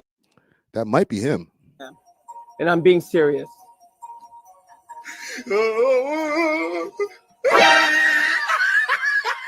I warned you. My name is Bill, and I'm a police officer for the great city of Toronto. And if you want to know a little bit more about the laws and regulations in the city, follow me at the Toronto Cops. Yeah. Just for my own nosiness and maybe connecting some dots, because maybe 5 did see this guy online and it's like, this is why they were talking so much shit out there. It might be the same guy, fam. I'm not trying to like sound racist or anything and act like all Chinese guys or Asian guys look the same or whatever, because he might not even be Chinese. Okay, so I'm not trying to have any xenophobia or anything like that. So it's just everybody chill. But I'm just saying. I'll tell you that much. That is him. That's the guy. Fam, am I wrong? Like, gang, y'all see, I know this has nothing to do with the stories, but just bear with me a second. Because he be downtown. These guys were downtown after the game. Damn. You bumped into Bill Jones. We're gonna go in everywhere. You and your girlfriend. We're gonna go inside your girlfriend. You know your girlfriend? A little pussy, you know, a little pussy, we're gonna put our fingers in it. What are they telling this man? Like, damn. So after that basketball game happened, the BFR they started to address this shit. Like, bro, what are you saying? And there was another thing that happened actually right after the basketball game. He linked up with Chair Girl on Snapchat. I'm sorry, you guys. This is like Toronto's lore. For the people who don't know who Chair Girl is, oh, this is what make me hate the city sometimes. Let's just read the caption first, and then I'll explain to you who the hell Chair Girl is. Me and my celly got crazy wallpaper. The man on the wallpaper is a serial artist. Laughing my ass off. What? So weird. Okay, so I guess they're having a conversation, and this is a guy named Chino. He's down with BFR, and if I'm not mistaken, I think he might be down with EXO as well. But yeah. You know what? No, I think he's just down with BFR. He was there with Top 5 when Top 5 was in Dubai, and he was showing videos of him in Dubai and stuff like that. He was there with him here. I'm sorry, just a quick explanation of who the hell Chair Girl is and why her name is Chair Girl. She's basically just like a Toronto girl. I don't know what she does, but let's say she's a Toronto girl who gets money. She gets to the bag, and she went really viral for throwing a chair off of a balcony once upon a time. Okay. I'm not gonna find the actual her throwing the chair off of the balcony, but yeah, she got really popular for stupid shit like that. So just to let the people know, if it's that important, who Chair Girl is. But I want to find something here while I'm over here on Torontology Reddit. Top 5 Dubai. And maybe we can find this Chino guy.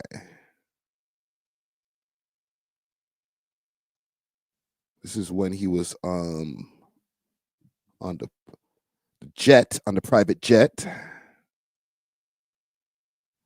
There might be a video of him arriving in Dubai if I can find that. President set up Lil Beretti. No. I'll find it, gang. I'll find it. Or maybe not. But yeah. And that's where the whole thing happened with Julian. And, you know, I don't know if you guys know what happened with that whole guy where, you know, there was an alleged scamming of multiple millions of dollars. And that's where basically it helped to exacerbate the beef between BFR and the GGGs. I'm going to say this as well. It's not necessarily only just a beef anymore, just between BFR and the GGGs. It's more like Top 5. Don't get me wrong. He has his members behind him, but like a lot of his members have gone through some hardship over the years, or even over the past year. So he has less people around him than before, where these guys just have just the same amount of people around him. You know what I'm saying? Bundog did respond though, and I'm going to pull up the response here because these guys will take stuff and they'll delete them. Yeah, it was like 2019-ish when she threw the chair off the balcony. I can't believe this girl got so popular off of this bullshit.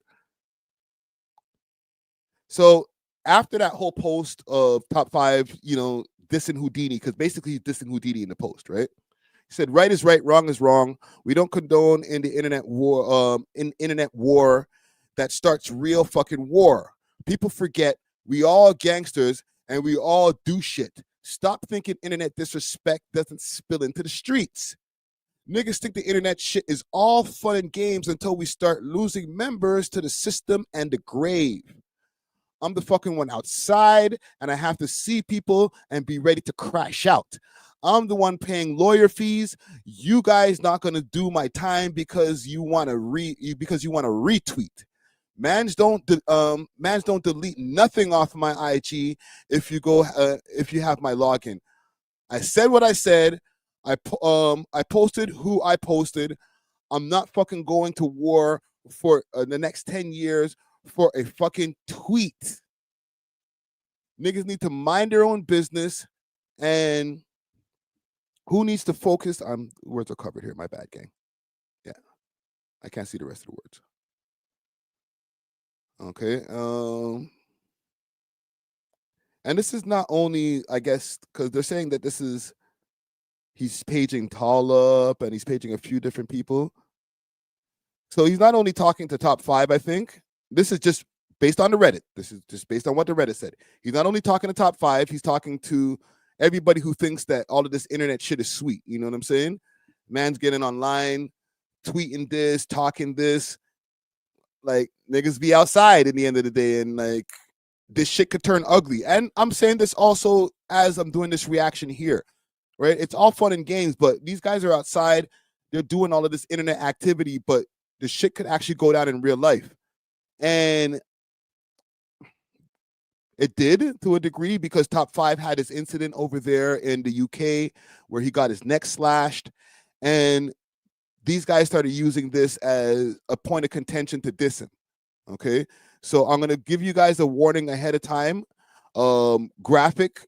The content that you're going to be seeing on the screen is going to be graphic in nature. But YG dropped the song.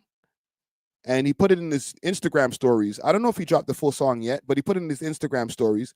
And it says over here in the Torontology Reddit, YG, this is Top 5 and flipping a new track. This is NS FW content. So I might have to blur this out later, but we'll see.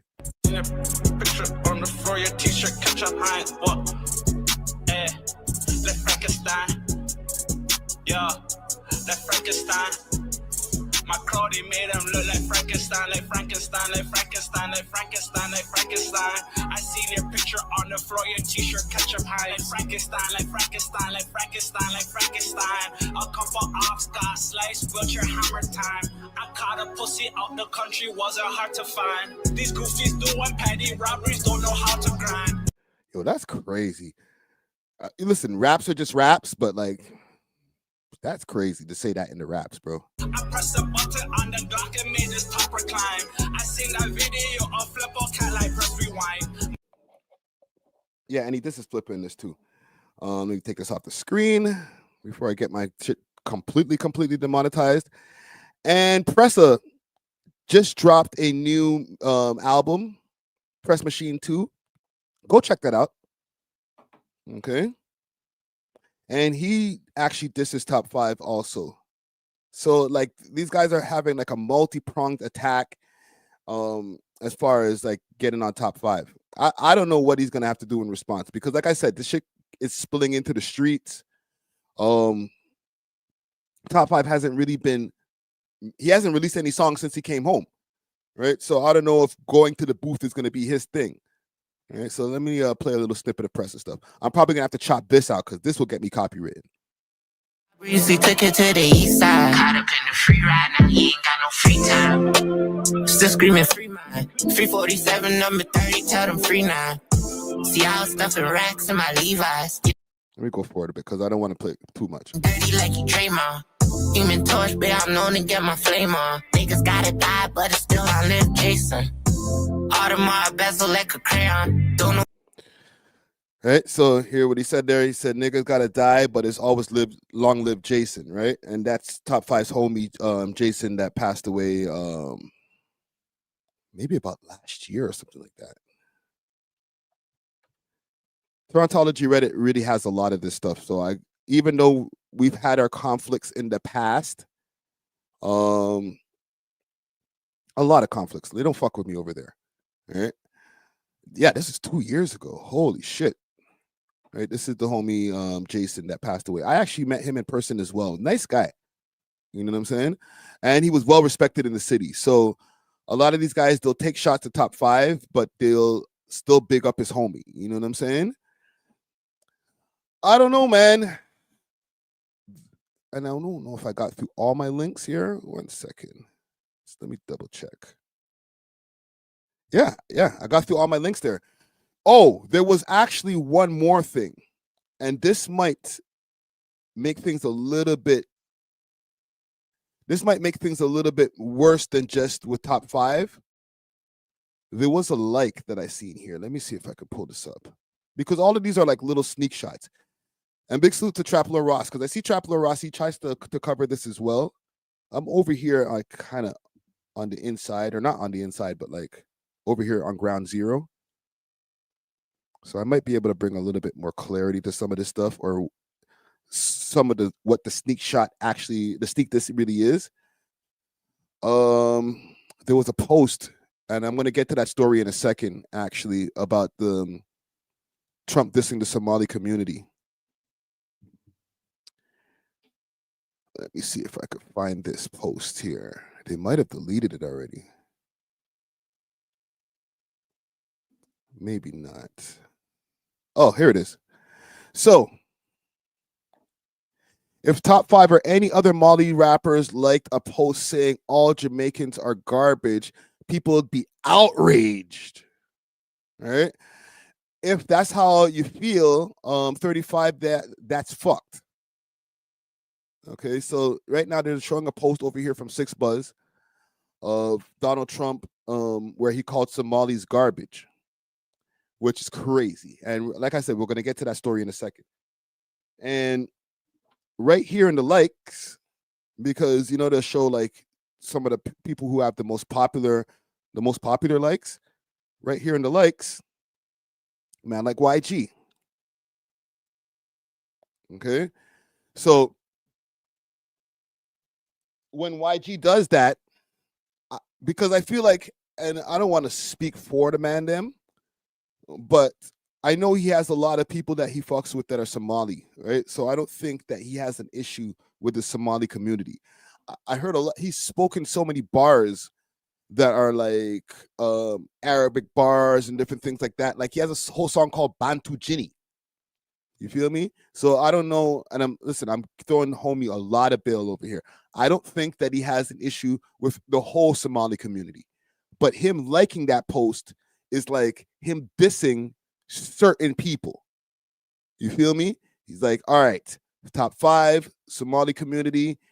There's some mans like that are over there in the Driftwood community that they have issues with. Some of the young boys that are from the Somali or Somali descent as well. All right, like I'm not gonna say too much, but I feel like you guys have said enough from saying that right there.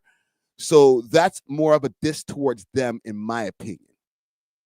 You feel me? So, like I said, you know, this has not ended. It's gotten worse. Once you start putting up songs with man's neck slashed in the picture and story, and you know, guys are dissing in their songs, and Top 5 is not. Listen, I'm not throwing Top 5 any bail at all, neither, because that post saying, you know, who would have thought I made it that far, it's unnecessary. It's stoking the flames. You feel me? But I don't know. I don't think it's going to end anytime soon. We're December right now. We're getting into the winter time now. We're going to be starting getting into the seasons where like people are at the basketball games all the time and all types of shit. Like, I think mans might need to, like, dare I say, find a way to resolve this. It might be a pipe dream when I say shit like this, like, yo, resolve this, man. You know what I'm saying? But I don't feel like a bunch of blood was shed, if any. You know what I'm saying? Yes, there was some bloodshed, if I really think about it behind it. Yes. So it will be hard for these guys to just squash it. And I'm not saying between these two camps, just in general with this whole lore that's been going around Top 5. Like RIP to his homie Drive-By King that passed over there in Jungle, right? Mans have taken losses in this whole thing, so it's not going to be as easy to just say, yeah, you guys just resolve this shit. Figure it out, shake hands, and get to the bag. Like, but I would suggest if you guys could just find some kind of a truce. You know how like countries do truces, like, yeah, I don't fuck with you, but for the betterment of the city, when we see each other in public, because we're in public places, we ain't gonna do shit. You know what I'm saying? If we see each other behind the scenes, it doesn't mean mans don't need to be actively doing whatever they need to do. But when we see each other in public, we over here trying to get the bag. All right, that's just my suggestion. Okay, and I'll leave it there. That's unk advice right there. Let us move on. Actually, let's stay on this whole the Somali thing here, because Trump did do this to Somalis. Let me see if I could find this, because I actually didn't look up a link for this before I prepared for the live. I prepared with everything else except for that. But Trump did say some harsh words about Somalia. Let's do this. Trump, Somali. Let's hear what this guy had to say. Ripped off. So breaking news: Trump is the very get this off the screen. It's the very definition of racist. Calls Ilhan Omar garbage. Calls Ilhan Omar's friends garbage. Says he doesn't want Somalis in our country. Says Somalis stinks. What? Says Somalis contribute nothing. Says that 85% of Somalians or Somalis get welfare. This is fake. Fact: 99%, 99 to 100% of Somali's population is black. Trump is garbage. We have to. Somalians ripped off that state for billions of dollars, billions every year, billions of dollars, and they contribute nothing. The welfare is like 88%. They contribute nothing. Damn. I don't want them in our country, I'll be honest with you. Okay? Somebody say, oh, that's not politically correct. I don't care. I don't want them in our country. Their country's no good for a reason. Their country stinks. What? We don't want them in our country. I could say that about other countries too. I can say it about other countries too. We don't. Yo, what the? Whoa. Yo, is this AI, fam? Sometimes, like when I watch this guy, I'm like, this must be AI. There's no way this guy is saying this in front of multiple cameras. Holy shit, bro. Correct. I don't care. I don't want them in our. Oh, you obviously don't care, bro. Damn, nigga, how you really feel? Country. Their country's no good for a reason. Their country stinks, and we don't want them in our country. I could say that about other countries too. What other countries, bro? Other countries too. We don't want them to hell. We have to rebuild our country.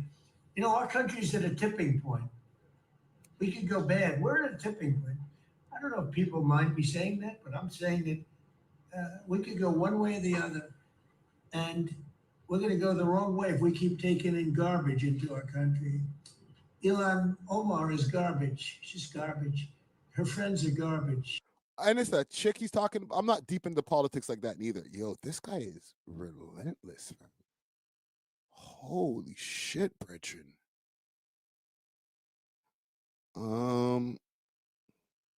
What's this right here? It's not about them being black. It's the corruption. It's the crime. Look at Minnesota.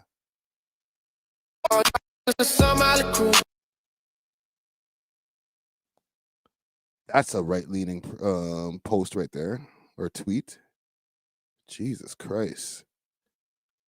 I'm just looking at all the different tweets that people have been posting about this. I guess this is Shorty that he's talking about. Yo, Trump is up. Listen, because a lot of people will say, oh, well, you know, he's just speaking his truth or whatever. But this nigga sounds hella racist. What's this guy saying? We have to destroy the idea of America in our heads, in our neighbors' heads, in our comrades' heads, in everybody's heads in this country. We have to. Palestinian. You know, actually, I want to find out a little bit more about Shorty here that he's talking about. Holy, bro. This nigga went crazy. Let me find her name again here. Yeah, let's do this. And let's look her up. Gang, what do y'all... Is there any other links that I'm missing on this? Let me know what y'all thoughts on this is, because this is insane. Wants to know... Oh, you just missed the top 5 Boondock session. Just rewind a little bit. I gave my thoughts on these guys with their little beef, or not little beef, big ass beef. So let's see. This is Shorty here.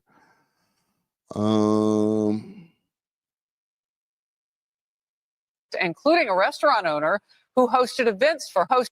Well, now investigators are tracking the web of fraud to other Minnesota Democrats, such as Congresswoman Ilhan Omar.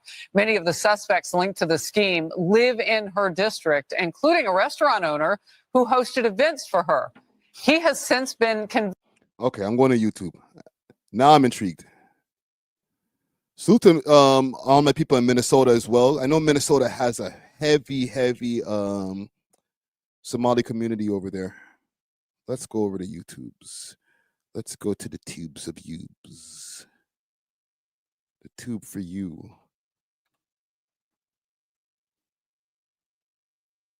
So watch Ilhan Omar get annoyed as host calmly asked tough questions. Really? Let's play this first. No, I think that Waltz is a grossly incompetent man. There's something wrong with him. Okay, there's something wrong with him. And when you look at what he's done with Somalia, which is barely a country, they have no anything. They just run around killing each other. There's no structure. And when I see somebody like this nigga just has no like filter, fam. Like they're barely a country. It's crazy. When I see somebody like Ilhan Omar, who I don't know at all, but I always watch her for years. I've watched her complain about our Constitution, how she's being treated badly. Our Constitution, the United States of America, is a bad place. Hates everybody, hates Jewish people, hates everybody. And I think she's an incompetent person. She's a real terrible person. But when I watch... Yo, this guy... Bro, like, you need a script, fam. What is happening in Minnesota, the land of 1,000 lakes, or however many lakes they have, they got a lot of lakes. But this beautiful place, and I see these people ripping it off. And now I'm understanding, and you're going to look at, I hear they ripped off Somalians, ripped off that state for billions of dollars, billions, every year, billions of dollars, and they contribute nothing. The welfare is like 88%. Yeah. They contribute nothing. I don't want them in our country, I'll be honest with you. Okay? Somebody say, oh, that's not politically correct. I don't care. I don't want them in our country. Okay, We're going to go the wrong way if we keep taking... I don't know if people mind me saying that, but I'm saying that we could go one way or the other. And we're going to go the wrong way if we keep taking in garbage into our country. Jesus Ilhan Omar is garbage. She's garbage. Her friends are garbage. These aren't people that work. These aren't people that say, let's go, come on, let's make this place great. These are people that do nothing but complain. They complain. And from where they came from, they got nothing. They came from paradise, and they said, this isn't paradise. But when they come from hell, and they complain and do nothing but... We don't want... Yo, wait a... Brethren. This nigga didn't say enough that could have gotten bleeped out. What the hell did they bleep out? He went crazy and they didn't bleep out anything he said before. So he must have went extra like nuclear with his rant for them to have to blank that. Like they blanked his mouth. Like they put a cloud over his mouth, fam. This man thinks he's cooking right now, but he's just like crashing out. And they said, this isn't paradise. But when they come from hell and they complain and do nothing but... We don't want to... Did he say fuck around? In our country. Let them go back to where they came from and fix it.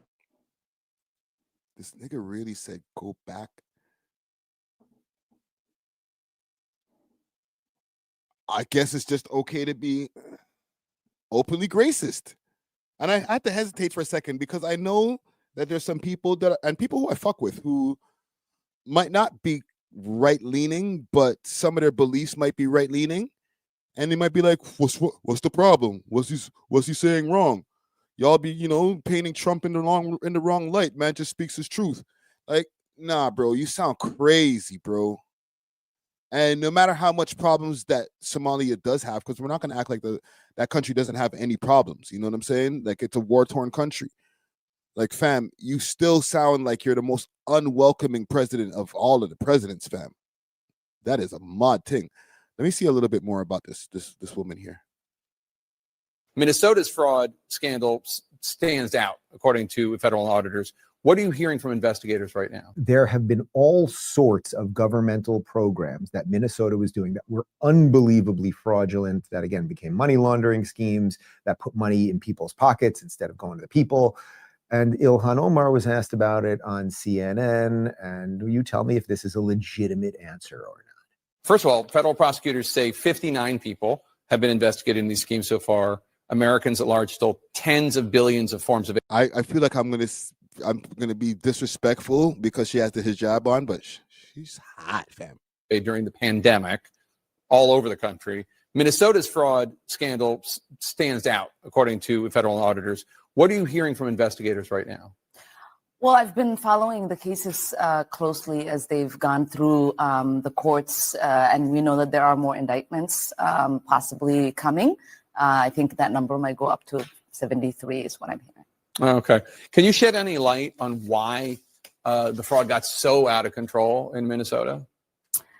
I think what happened is that, you know, when you have these kind of new programs that are designed to help people, you're oftentimes relying on third parties to be able to. What the hell are you saying over here in the chat? Comment gang strong.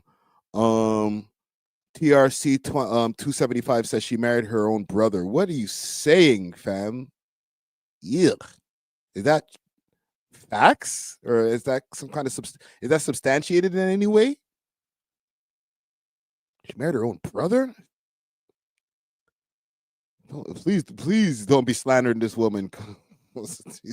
I don't want no problem with the Somali community neither. All right, I got a lot of brothers in the Somali community and sisters that like I fuck with heavy. That's fam. So like, I ain't trying to offend nobody here, but jeez. If there's any kind of fact to that, yeah. Facilitate. And I just think that a lot of the COVID programs that were set up, they were set up so quickly that a lot of the guardrails did not get created. Oh, well, then maybe somebody should be fired. Maybe you, because you're the congresswoman of that area, and you. I want to check something here. Somali. My bad, gang. Somalis. That's what else. There we go. That's exactly what I wanted to check. Somalis in Minnesota. Inside Minnesota's Somali Muslim takeover. Wow, there are recent videos on this. So this has been really getting a lot of attention as of recently. Sorry, I'm not in the political loop like this. You know what I'm saying? I look at things that interest me. The rise of Islam. And because we have a heavy Somali community over here in Toronto, I feel like this is very interesting. You know what I'm saying?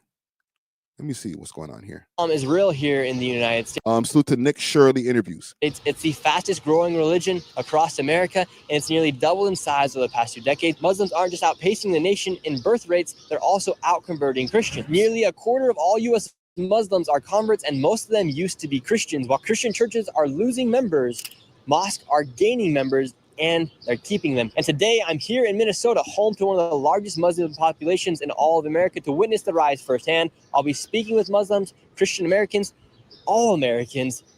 Well, I guess we know from the beginning of this video where this video is going, it's going to be a very religious leaning video. Like, oh my God, you're taking our Christians away.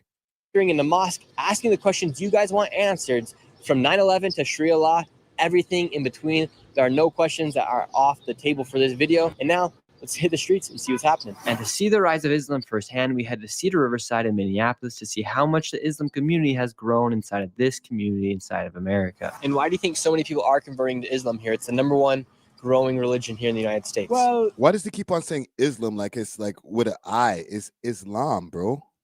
It's not only the growing, it's the fastest growing religion in the world. And no one can stop it.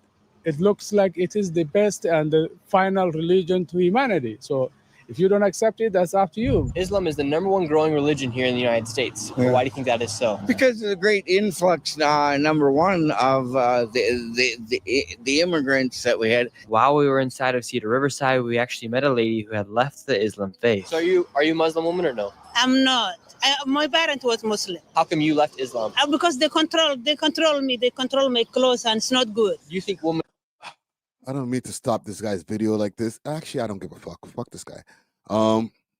This video is like,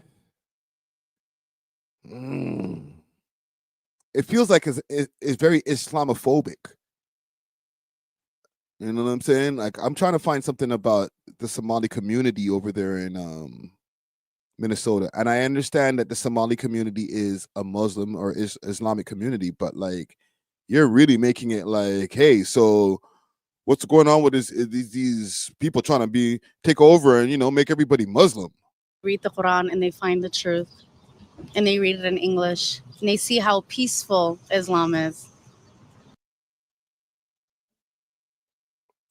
All right, I'm stopping this guy's video because he's starting to piss me off. I was trying to just find a video on the immigration boom of Somalis in here we go. Somali community history. Okay, explained. Sorry, I've wasted y'all time with some of this guy's video over here trying to push propaganda. In Minnesota for more than 30 years now, tens of thousands came as refugees of a civil war in their homeland, and their populations in this state is estimated at about 107,000. And our Corin Hoggard dug into the history with a Somali scholar and found out about the Somali trajectory and how it's pretty similar to what we've seen with other immigrant communities.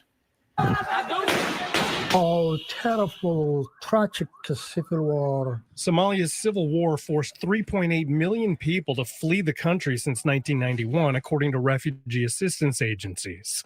Almost all of them expected it to be temporary. Everyone in Somalia was just exactly saying, I'm just going to run away with the cup of tea in my hand today, but I'm going to be back tomorrow. Tomorrow hasn't come for more than 30 years, but at least 24,000 Somali refugees found new homes in Minnesota. With help from Catholic Charities and Lutheran Social Services, they initially came for night shift jobs at a poultry processing plant. Hold on, let me stop this for a quick second. Yo, broski, what's your name over here? Live or whatever from Kick? Stop the knives, Bretchen. Don't come over here on my stream saying, yo, my live's much better. Go over there right now. Like, fam, that's a idiot thing, bro. That's not how you get people to go up to your stream. Going on a next man's stream and saying, yo, go to my stream. Matter of fact, I'm fucking blocking you, bro. Let me go up on Kick. I'm going to keep on playing this video. I'm going to go block this nigga. Whatever unskilled employment they could find. Some goofy ass like shit, bro. The hospitality, Run the fuck like up, my the youth. car rental agencies, like the parking lots. I'll come to my stream. Jobs that no one would Suck your mom, bro. 36% of the current Somali population in Minnesota still lives below the poverty level. That number is much lower among younger generations and mirrors the progress of Minnesota's Hmong population. They had a 31% poverty rate in 2011, more than 3 decades after first arriving. But right now, they're in line with the state's rate of about 9%.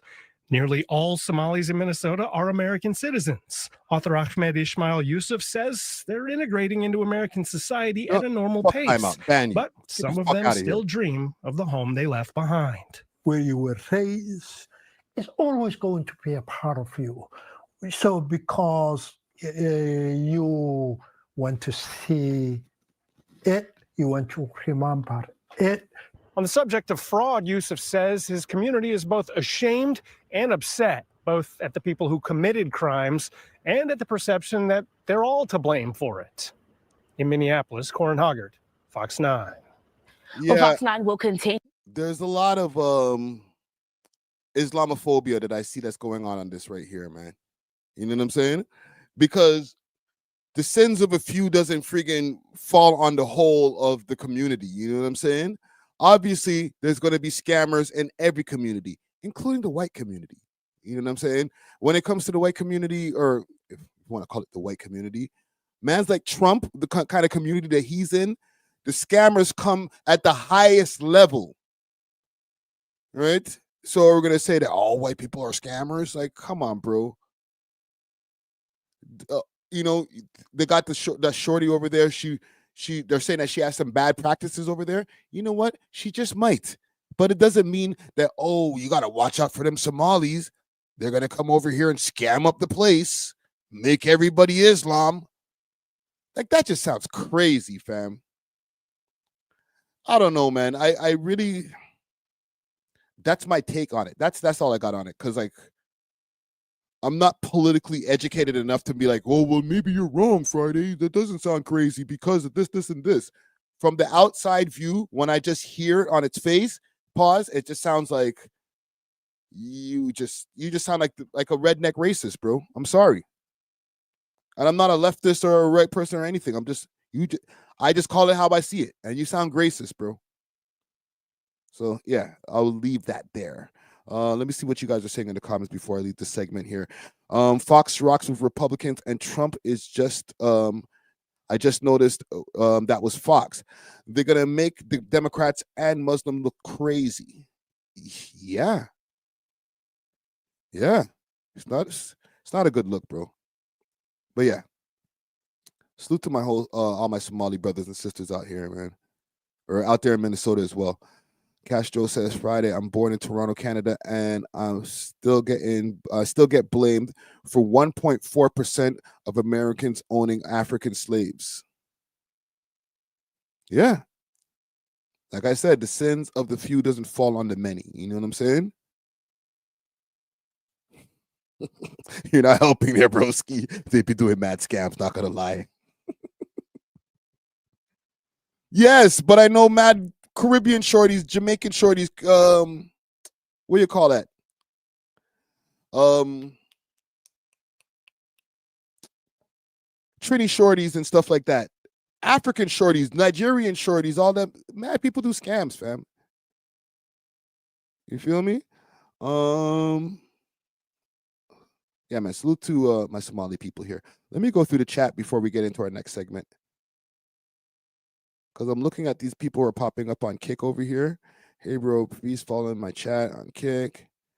What I might do,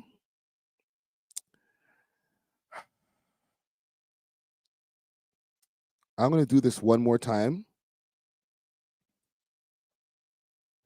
And I'm going to take this person off of Kick, or I'm going to block this next person that's popping up over here in the chat. Okay. And any of you guys make another account that come up in the chat again, bro, I'm just gonna take Kick off of the list because like we don't even have that many street people watching the stream on Kick. You know what I'm saying?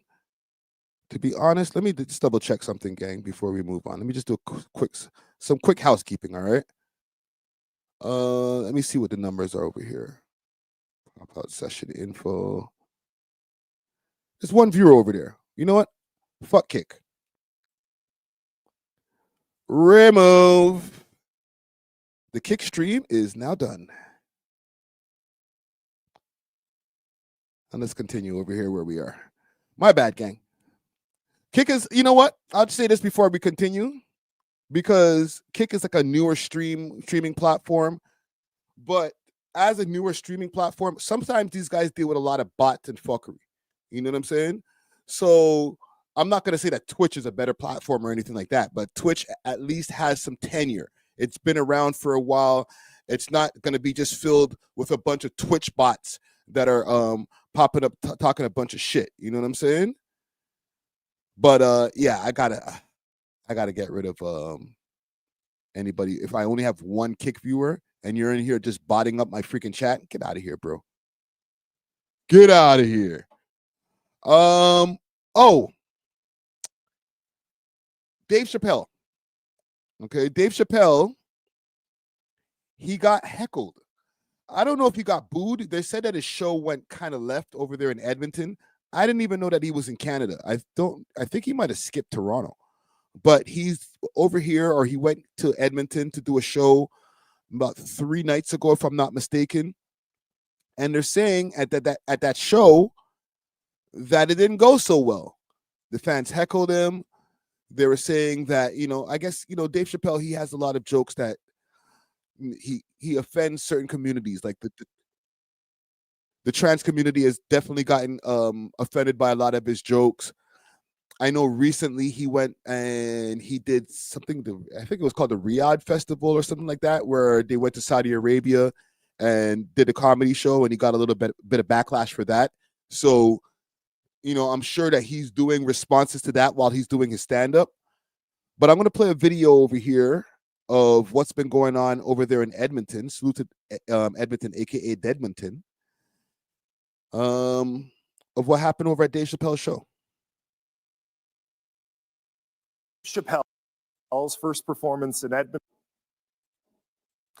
Comedian Dave Chappelle's first performance in Edmonton was met with backlash online this morning.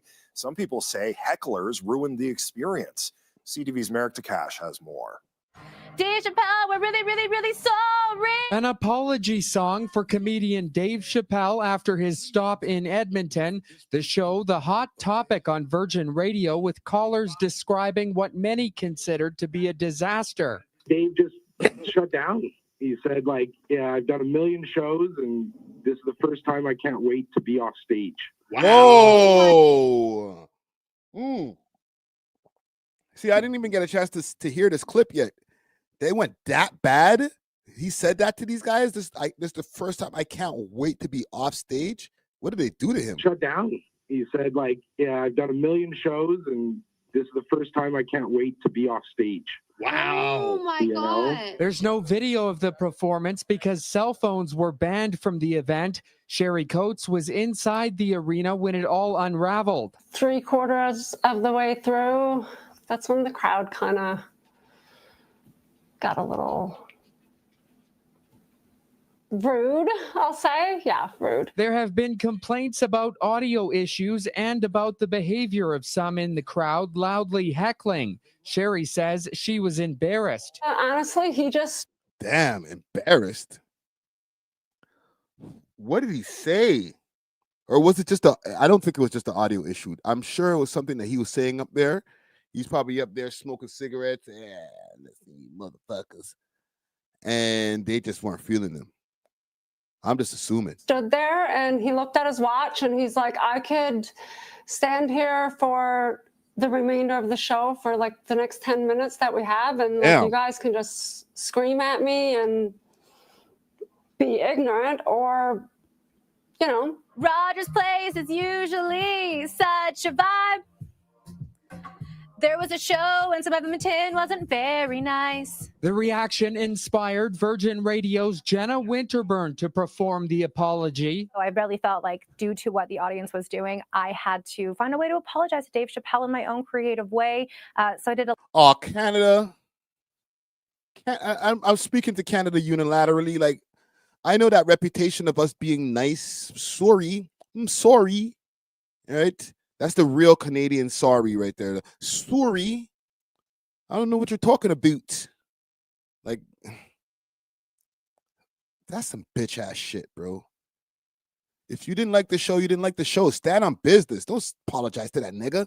A little bit of a parody apology song. Winterburn has been a stand-up comedian for 8 years. Most of Edmonton knows that we could do so much better than what we did. It was a few hecklers who kind of unfortunately ruined the experience for a lot of people. Both Coates and Winterburn think the show left a negative impression on Chappelle and his team. We were one of like the very... If they're in an arena, I mean, how are the hecklers even getting to you, fam? I know it's quiet in an arena, but like, or when you're doing a comedy, a stand-up comedy show, you know, it's silence until the laughs, maybe a couple of chuckles in between while you're telling your story, but like, it's silence until the laughs. So, you know, you might be able to hear somebody in the crowd, but how close was this guy for him to be able to say things that were disrupting the show or these people?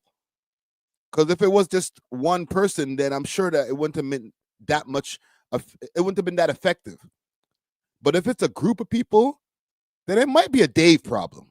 Much better than what we did. It was a few hecklers who kind of unfortunately ruined the experience for a lot of people. Both Coates and Winterburn think the show left a negative impression on Chappelle and his team. We were one of like the very first stops on his tour, and he's not going to be back, I don't think. It's Dave Chappelle's first time coming to Edmonton. Unfortunately, probably his last. Sorry!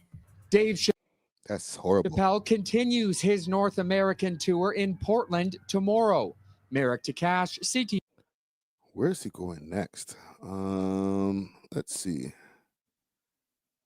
Can I go on? Let's go to Google's here.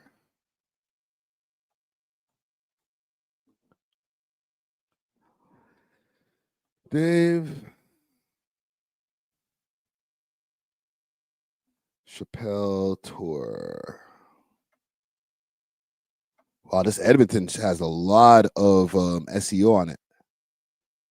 Portland, Vancouver. Is he coming to Toronto?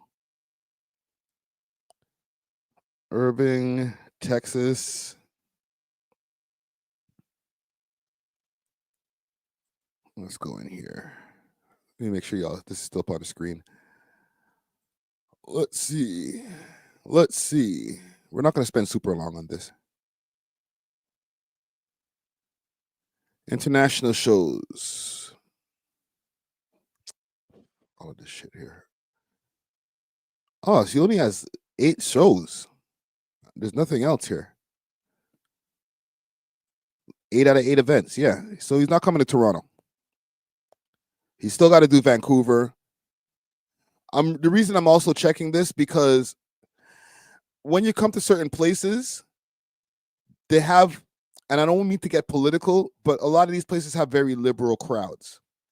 So you go to a place like Edmonton. I'm not completely sure about Edmonton's demographic like that. I feel like Edmonton would have more of a conservative crowd because there might be like more cowboys and shit like that out there. But you never know. You know what I'm saying? I know for sure if you come to Toronto or if you go to Vancouver, you might be seeing a little bit people who might be a little bit more sensitive. So some of the topics that Dave Chappelle approaches when he gets on his stand-up tours might have offended him, might have offended them like in the past, or like Netflix specials and different things like that. They might have seen that. It might have been like, you know what? I can't wait for him to come here live. I'm going to pay my ticket just so I can say some shit to this motherfucker. So you never know. But just, just even right here.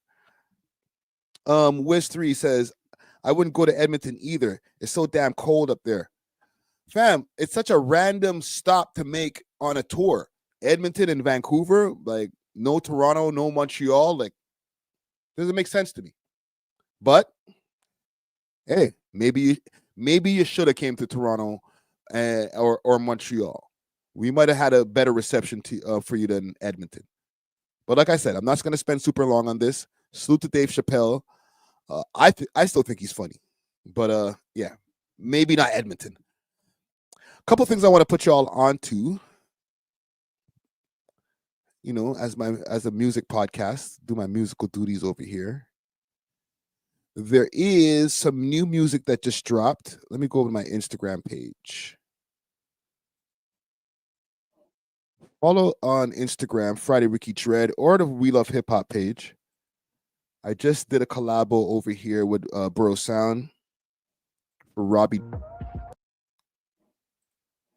All right, salute to Robbie Niles. He just dropped a banger with new music video, Take It Off. You know where I should play this from? I'll play it from YouTube so we can get a better view. Just to put y'all onto some music, you know what I'm saying? Gotta put y'all onto some music. Let's go here. I got mad screens open, so bear with you, nigga. Let's go here. I'll just flip the screen here. Robbie Niles.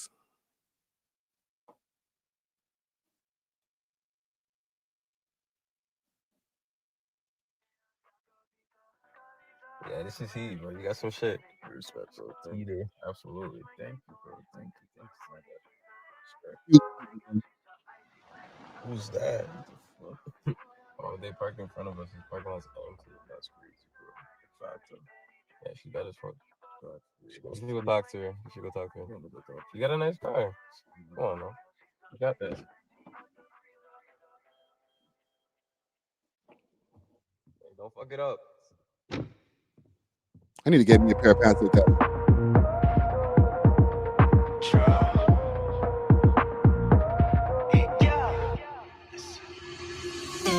Violet speed on the web, me the whole thing vibrate. The way I make it thing gyrate. Wine fast, baby girl, don't fight. So it's like a fusion, like a hip hop trap type beat with some dancehall with man doing a chant over it. I ain't mad at it. Take girl near or change, y'all don't judge. Don't play for me, girl, I be the judge. We can make a test on the roar of the engine. You Let me know what y'all control, think about this you clip could in bring the a comments. best friend. It's a two-door, make it fit, make it go, make it flip, exit. I could be the money coming, feel this whole damn economy. The video looks good. You know what I'm saying? They did good casting for the shotties. Like Brexit, Mando, Texas. 2 private cars rolling on the Texas. Elevate, beat them big Lexus. Finish first, cause you're about to be breakfast. I ain't mad at this still. I ain't mad at this. The hook too. Nice little singing hook on there too. I ain't mad at this, fam.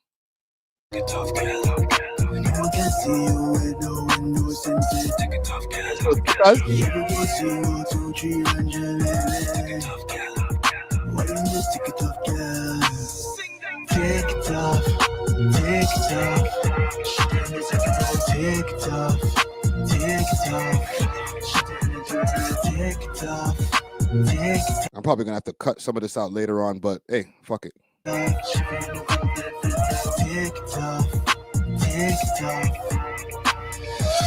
She giving a correction. In the school and she found it. 5-star, she hidden on this car like a bone and getting pounded. Yo, I'm standing, get floored. Her body is soaring. It's crazy, it's Fiji. Like my car, she imported. All right, so just give you guys a little taste of what's going on over here in Toronto. All right, big salute to Robbie Niles. Let me subscribe to his page over here. Go subscribe to his page. He's got a lot going on over here, man. Let me see if I can go on his Instagram quick, fast before we move on to some other things that are going on in music. Because I'm going to stay on music for a quick second. I seen somebody in the chat say the song's so whack. Y'all got no mercy. No mercy. But hey, I asked for y'all honesty, so. And if you see this, brother, this is salute to the comment gang. This is all honesty over here. This is how we do it.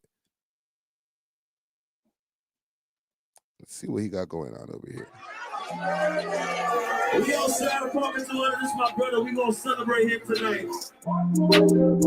Yeah, we're not playing no copyrightable music there, bro. I got it. Okay, go. So like, tell them we bad from the born.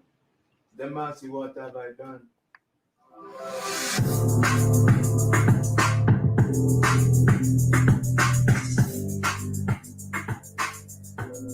I've been like, I would have said trouble. There's a little bit of back in the shower. Right, so we could come in and create. All right. So yeah, he's got a lot going on over here in Toronto. Big salute to Robbie Niles. Also, Pressa just dropped, and I spoke about that earlier when I played a snippet from the top 5 songs that he has. He just dropped Press Machine 2. Okay. 14 tracks. Oh, he put Hollows on there. That's one of my favorite songs. Hollows featuring Boondog. Who else is featuring on this? Quintana Mills, Bass Swag. What is Huncho? I guess it's Honcho. Okay, not a lot of features on there. Let me see what the cover. Number 9 on the Apple charts from what I'm seeing over here. Yeah, man, salute to Pressa, man. 40K on the Kelly. I could've went Benny.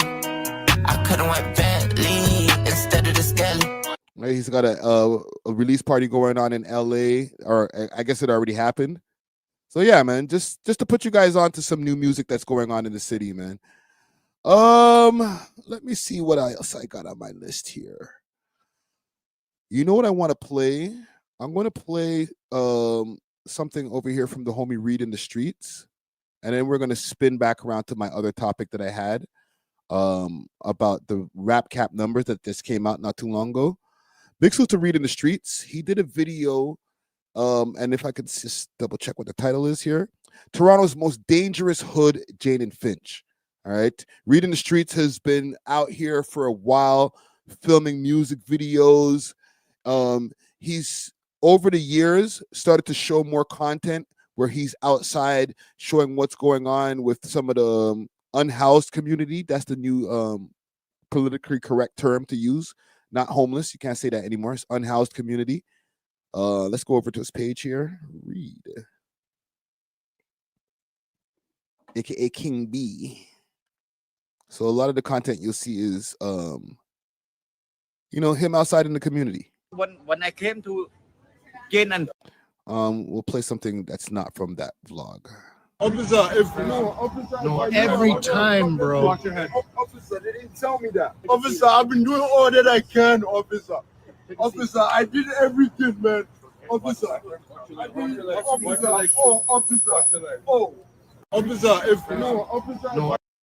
right.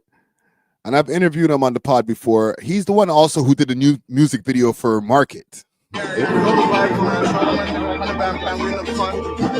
with a young and done that. You know what I'm saying? Shout out to Fred, shout out everybody, shout out to the city. So his music videos be getting views. It's not no music videos that just got a couple thousand views on it. Like his music videos have hundreds of thousands. He has music videos that he's directed that have millions of views. Number one on Apple, number one on YouTube. I know what it is, yo. Not even 2 years in the rap game right now. Number one, trending. Number one album. Still split. All sides full of fashion. Big salute to Reed in the streets. So I'm going to play the video here because he gets a pass to be able to go around to multiple neighborhoods just off the hop just because he's done work with bare mans in the scene, right? So this might be a little bit more in depth than some other guys that come from out of town sometimes and do videos like this. So let's see what happens. rough. Like a ricochet bullet, like hit our window, is very scary. You ever get bullets through your window? Many times. How many angle monitors do we have? 3 in the cut. And then the vision that I got when I was gonna shoot him, I got a vision that I shot his little sister. TV cribs, man. Live and direct. That's what I did. Hey, yo, I'm out here, gonna walk around, see who I can meet up with, see who I can talk to. Yes, Paul. Hey, what is that? Barack. Who made that? Me. No way, nice. Yeah, man. Guyana. Yeah. Trinidad. Trinidad. And Jamaica. What do you think of Jane and Finch, man? It's getting better. Have you ever had any crazy experiences out here? Numerous. People just think that I don't belong to Jane and Finch. Go back to India, go back to Guyana. Really? Yeah, man. But I never call the cops. Come on.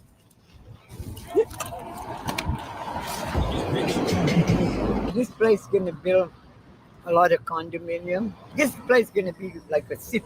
Do you think it will ruin it a little bit? Or no, never. No. Never. All what they're gonna be doing is to make sure that people who badly need a home, people can afford that, what they're building. People can't afford a big house right now. This condo will let people assist their kids to buy something affordable. How you living, man? Everything is good so far. You're still out here doing your thing? Yes. You know, I hope the government not trouble me again. Yeah. Who? Trouble you? No, there's we cannot settle here. Oh, really? The police? Yeah, I'm the inspector.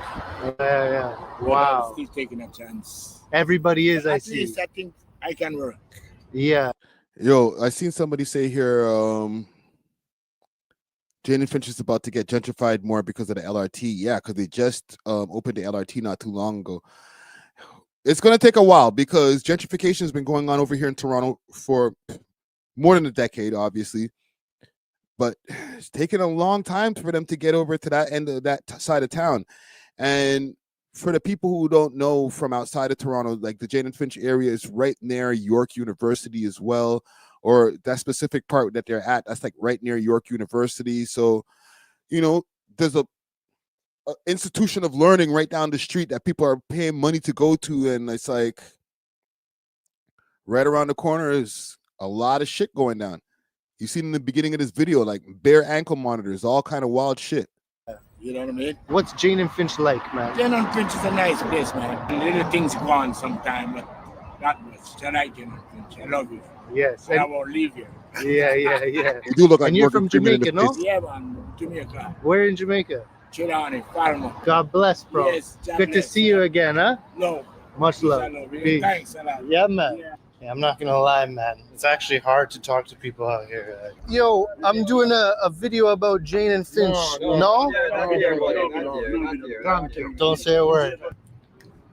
Jane and Finch. Of course, cops at the McDonald's. Oh, respect. That's crazy because he usually be downtown doing videos downtown, and it's way easy. Every video that he does downtown, you can see people's faces on the videos. You know what I'm saying?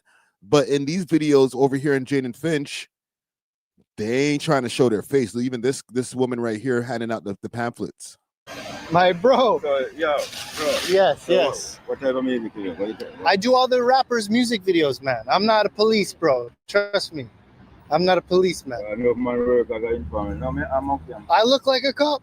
Eh? Well, not really. You don't have to look like a cop to be a cop, you know. Yeah, fair enough. No, man, check me out. King B Productions, Read in the Streets. Everybody knows me. You have music, you have nothing. He knows me. Am I a police?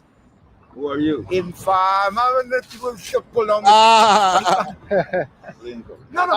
much love, eh? Salute to Reed. That didn't work out.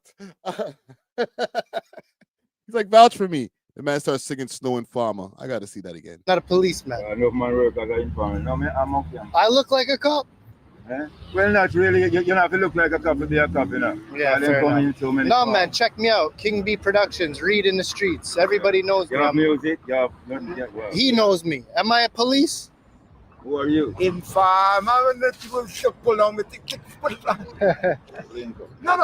much love, eh?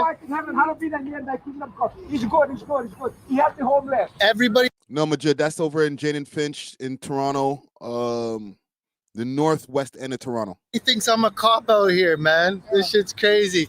Yeah, because you have blonde hair and you know you look like Sean Pot. Come, you can't handle it. Huh? You cannot handle the heat. Yo, listen. I come to Jane and Finch. No one wants to talk to me, man. Because listen to the sound snow. In farm, I'm gonna lick you. Because you have white hair and blonde skin, brother. Boys have a feather flock together. Next time, put your hair in cornrow. Yo, respect, man. Say what up to the video, man. Nice seeing you in the neighborhood, man. Where are you from, bro? Me? I'm Nigerian. Nigeria in the place, man. Yeah, how's Canada treating you, bro? Canada's been great, like so. Yeah? So, yeah. Good, good. Yeah, K Showtime just called me. He's gonna pull up on me. I think we're gonna walk through the mall. The reason the street, you don't know. We're outside. Love that. Free doobie, free 17. Free doobie, man. First of all, wait, you made this? I made this. And what is this shirt all about? It's all about Jay and Finch, about connections, you know? Crazy. Right now, he's not at the top, up top part of Jane and Finch, like the Driftwood area and stuff. He's like in the south side Jane and Finch area. So a little bit further down, closer to Shepherd, if I'm not mistaken. Listen, don't come for me in the comments or later on in the repost. No, bro, you don't know exactly. Like, fam, I don't be out there, but it's further south on Jane Jane Strip, like close to like gang, if I'm not mistaken, like Shepherd area. Right? Correct me if I'm wrong in the chat. You know what I'm saying? But like more like Jane and Shepherd area. So that's the plaza right there. Damn, bro. Jane and York. It's still Jane and Finch, but closer down towards the Shepherd side. All right. I'm being specific because like man, then be like, fam, get this shit right. Like, sorry, fam. Again, the canvas, right? Part of my environment under the day, right? So, yeah, where can they find you, bro? Reezy Nawako, that's my IG, and also the canvas. That's my brand. That's my clothing brand, my brother Andy. So the canvas, DA canvas. Respect, bro. Yeah, fold it up for me. I'm gonna put that in my bag. We're about to go see my mural I did. In the legendary Jane and Finch Mall. So I did this. On me right here, you know? Crazy. Again, like I'd help with this. This connections right here. Connections. Get the lane right here too. The lane, yeah. Crazy. My dog right here, Keith. Keith, 33. Yeah. You know, like long live Keith right here, you know? Oh shit, rest in peace. Jane Finch. 36 Finch and then 35 Jane right here. Up here too. You have up top right here, north side. That's sick. You're a talented guy, fam. Thank you. Oh, mural. I had it. No, I read that. Watch K Showtime. K Showtime showed up to the mall there. Let's get it. Monsignor Percy Johnson. That's at Rexdale, right? Yeah. Okay, keep grinding, man. Yeah, thank you. She used to be my go-to mall. She used to be my go-to spot right here. Dragon Walk. Yeah. Dragon Walk, eh? Some chicken wings, some rice. Yeah. Like $3. They raised the price though. Oh shit. You know, inflation's going crazy. This is new. This wasn't here when I was here. All these things are new, but it's a legendary mall, man. Yeah. What's up, man? I'm good. How are you? This bus, legendary bus right here. The 108. 108 Driftwood. Takes you from north side to south side. So are you cool with guys? You see, the thing is, when it comes to like him coming back to the neighborhood and stuff like that, and I'm sure he's good, but like things could happen, and it looks nice when they're walking around. And I feel like some gentrification has been going on around there, but like shit can get spooky real quick, right? Especially for somebody like K Showtime who's has millions of followers, and you know he's played basketball at Drake's house and stuff like that. Mans might be thinking, yo, he's got a bag on him right now. You know what I'm saying? Like he has to be looking over his shoulder same way. On the south and the north type shit? Yeah, I'm cool with everyone from wherever, man. You know, content creator. I do my best to stay away from the politics. Yeah. Show everybody love, you know what I'm saying? So this is where I used to hoop. Yeah. I honestly feel like if I lived in Driftwood my whole life, I probably wouldn't be playing basketball. Really? Yeah. Why? I feel like I just probably would have just followed the crowd and stuff. That's how I Yeah, feel. yeah. Yeah, that's where I used to hoop, man. Crazy. Ugh. Before I could even touch the rim, bro. This is where I played basketball. A lot of people think like I probably played on an amazing court and stuff. Nah, no backboard, no nothing. You see how I'm grimy outside, trash talking. It all started on this court, man. It's not even a court. You feel me? Wow, that's crazy. They haven't upgraded this? That's the problem. That's part of the problem. One, that him who's in his probably in his mid-20s at this point now. So when he was a teenager or when he was a young preteen, this is what he has to play on, right, Jason LP? A brick wall backboard. And now in 2025, it's still exactly the same thing. The government does not care about that area at all, fam. Basketball. And the funny thing is, like, or not the funny thing, the shitty thing is, when they do care about it, it's going to be when there's time to kick everybody out the area or to make it the prices so exorbitantly high that nobody could afford to live there. Now, honestly, I have a love and hate relationship for the game right now. But honestly, one thing I'd say for sure is that I never ever thought, like, not playing basketball in like high school and stuff. I mean, not high school, like college. Mm-hmm. I never thought I'd be doing what I'm doing now. Like, I'm traveling the world. I get to meet new people, NBA players. I get to go to All-Star weekend, all that stuff. I went to Japan, Australia, all these places just off of a basketball, you know? Yeah, that's crazy. And I stopped playing after high school, so it's crazy. Honestly, I feel like sports, like getting to doors you'd never expect, make you meet new friends. I met a lot of my friends just playing basketball, you know what I'm saying? So I just see like a lot of kids like going the wrong path, like, and it just bothers me because I just seen a 14-year-old guy kill a 71-year-old or something like that. I've seen that recently, and he's on live talking about it. Like it's nothing. Like it's nothing. I'm just like, bro, like, come on, bro. Like, what's your message to the kids growing up, Jane and Finch? Jane and Finch? Listen, man. One thing I'm gonna say too, I'm gonna put a lot of blame on these OGs, man. Mm-hmm. Because I feel these OGs aren't putting these kids in check. They want these kids to do these things because obviously they'll get less time and all that stuff. But when you have to understand, look at me for a prime example. I'm from Jane and Finch. I never made an ounce of dirty money ever in my life. You feel me? Not once. I took the hard route. Yeah. The hard route was always the best route. I remember the turtle won the race. Y'all need to understand. Salute this K Showtime. I'm going to fast forward a bit. There's a segment here, and they're still on the south side of Jane and Finch. There's a segment here with Hood Baby Peppa. But we're not showing the kids right now, but there's kids everywhere. There's not even a party going on. That's not even a Jamaican party, but you can hear the music. But like, wait, you're Jamaican?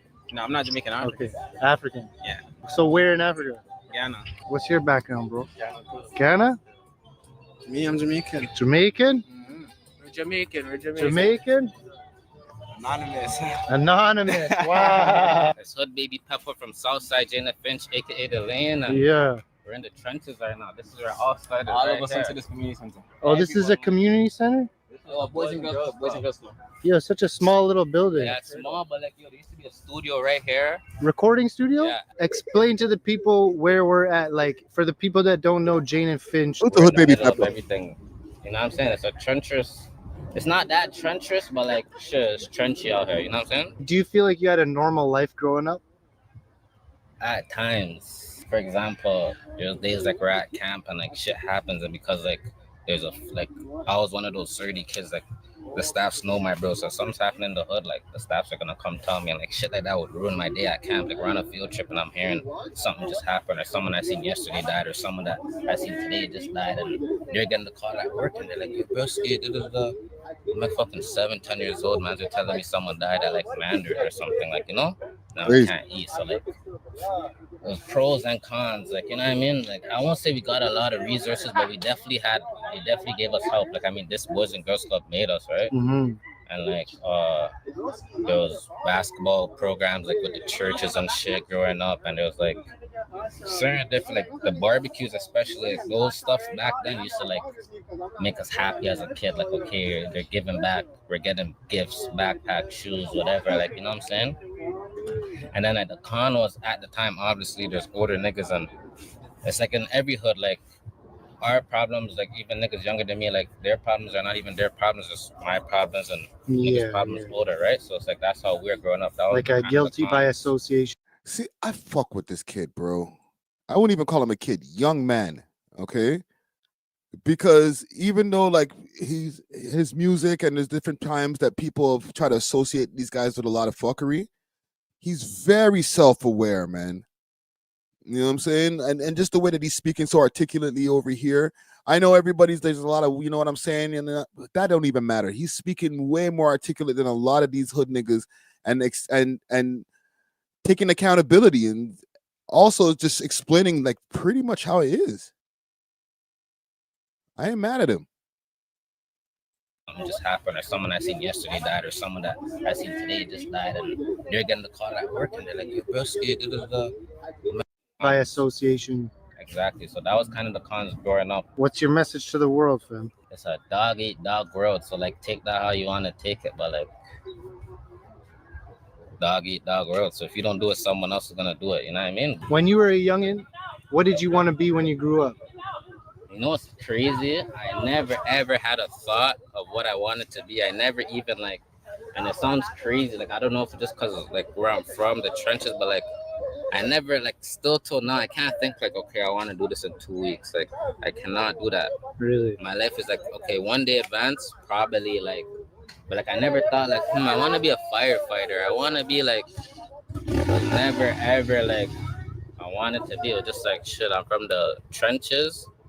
Whatever happens, happens. Like, I'm making music, I'm getting money, like, you know what I'm saying? And it's crazy. I'm pretty sure if you ask anybody from the trenches, like, they would say the same thing. Like, what do you want to be? Like, holy, what do I want to be? What did you guys want to be in the chat, man? What do y'all want to be when you grew up, kind of thing, or when you grow up? You know what I'm saying? And did you get to be that, or did life have different plans for you? All right, let me know in the chat. What did you want to, when you were a kid, when you grow up? You know, I want to be a fireman. I want to be a policeman. I want to be a motherfucking gangster. Which one did you want to be? You know what I'm saying? What did you want to be? And yeah, Wiz, it is better than Brandon Buckingham. Salute to Brandon Buckingham, and I know he's dealing with his health issues too, but salute to him. His video was great. You know, he came through, he spoke to the rappers, and it's cool to speak to the rappers, and this is what Read in the Street is doing too, but he's doing a little bit more. He's going and he's speaking to the real people in the hood, you know what I'm saying? That got nothing to do with rap. Why do you think that is? Like, why are people not thinking that far ahead? I think it's just the environment, to be honest. It kind of like traps you. Like, it kind of like, if you don't have a strong mind of your own, you're kind of like stuck. Like, yo, what do I really want to be? Like a lot of niggas right now, they don't know what they want to be. They just get money. But it's like, the older I get, and like, I kind of figure out like, okay, like, yeah, I really like music, or like, I really like fashion, or like, I really like this. So like, you know, I guess now I'm figuring out what I want to do, or what I want to do when I get older, what I want to build. I want to ask about like safety. Like, how much is your head on a swivel when you leave your house, when you walk around the area? Like, Do you feel like you can just walk around freely, Gene and Finch, or like? Yeah. Great question. I definitely feel like I could walk around freely, but then there's also that thing on your neck shoulder that's saying like, yo, you're not Luke Cage. Mm-hmm. You know what I'm saying? But then it's like, I feel like you're gonna get to a certain point in life where you're saying like, yo, I do not fear nobody. Like, and I feel like that's what stage I'm at right now. But it's still like, yo, that next ain't devil on your shoulder saying, yo, broski, you have to be blessed. You know what I mean? What up, fam? Who's this, bro? Who we talking They to, don't even know fam? who you are. Like, this is from my head. Introduce yourself, fam. Baby Rara, you know. Yo. What do you want for Baby your Rara? future, bro? My future, I want everyone around me to just be good, like, you know, be blessed and, you know, could do whatever they want. Not in Toronto and shit. Like, Leave I'm the trying city, to eh? travel. You know, I'm trying to travel, go somewhere else. Is there any other hoods in Toronto that are like Jane and Finch? That I like Jane and Finch. I'll say no. Jane and Finch is original. We're like, nowhere else can be like Jane and Finch. You know? You did know it. Y'all do me a favor and hit the like button on the people who are watching the horizontal view of this live stream right here. Go smash that like button crazy. All right. Anybody who's watching the horizontal view of this, the vertical view too, you know, salute to everybody. But I'm just going to give you guys some transparency on the back end pause. There's about 7 dislikes from the dislike haters that just popped up on the live over here on the horizontal view. So let's override that like crazy. We already did, but let's just make it like it never even existed and hit that like button. You heard me? When I was like 5 years old, chilling at the basketball court, we see like fucking 10 dudes roll up. You know what I mean? They're trying to cause a havoc. I'm so young. I'm seeing everyone. I'm seeing sticks. I'm seeing this. I'm seeing that. Damn. 5 years old, running. I remember that shit vividly. Like, boom, my broski picking me up, like pushing me inside, locking the door, everything. No like, way. It was trendy. The wildest shit I seen. They don't take care of their lawn, eh? Kids probably don't even go play outside. A lot of people too, they keep their kids inside. Like, fuck. But like the Talk trenches about is getting that. better. Like, I mean, they're building new parks and shit. But back in the day, everyone was outside. Bro, this is just, it's just trenchy, fam. Holy, like the man saying, it's trenchy as fuck. Let's see some of the people in the hood. Right, man, it's day 2. We're the foundation of Shoreham. Yeah, man. Short shot. Jane and Shoreham. Yeah. Close to Steels. Short shot, get shot for sure. Okay. So but we're the foundation. 1, 2, 3. Yeah. We're the oldest women. Okay. And we still live around here, some of us. So yeah. What's your name? My name is Dana. Dana. Okay, nice to meet you. Nice to meet you. So what's it like out here for the people that don't know? You know. What is it like? Right now it's calm and peaceful, to be honest with you. Right? It's been calm and peaceful for maybe 2 years now. Yeah? Yeah, for That's about good. 2 years? Gang. Yeah, Always. for 2 Yeah. years. Yeah, so you think like crime has gone down? a little bit. It's getting a little safer. Yeah, a little bit, yeah. Yeah. Maybe because we have more police protection, but Yeah. yeah, it's a little different now compared to back in the days, you know? But That's now good. it's peaceful. Yeah. If you could see family, kids are riding bikes. Yeah. It's different. It's a different ball game now. Kids are in the park. These are the big mamas over here. Shorty's legs is wiggling, bro. You think it's gonna be like gentrified up here one day? You think so? It already is. No way. It already Just is. telling you. How you think so? Why you say that? The south side is gentrified because they tore down buildings. Yeah. Shorty got the tattoos over here and shit. This is a gangster bitch. Yo, if you see this, Shorty, all right, just chill, all right? I said the legs is wiggling and stuff like that. It was a compliment. All right? Don't do me nothing if you see me on road. Like, yo, boss, I'm gonna watch your podcast still, you know.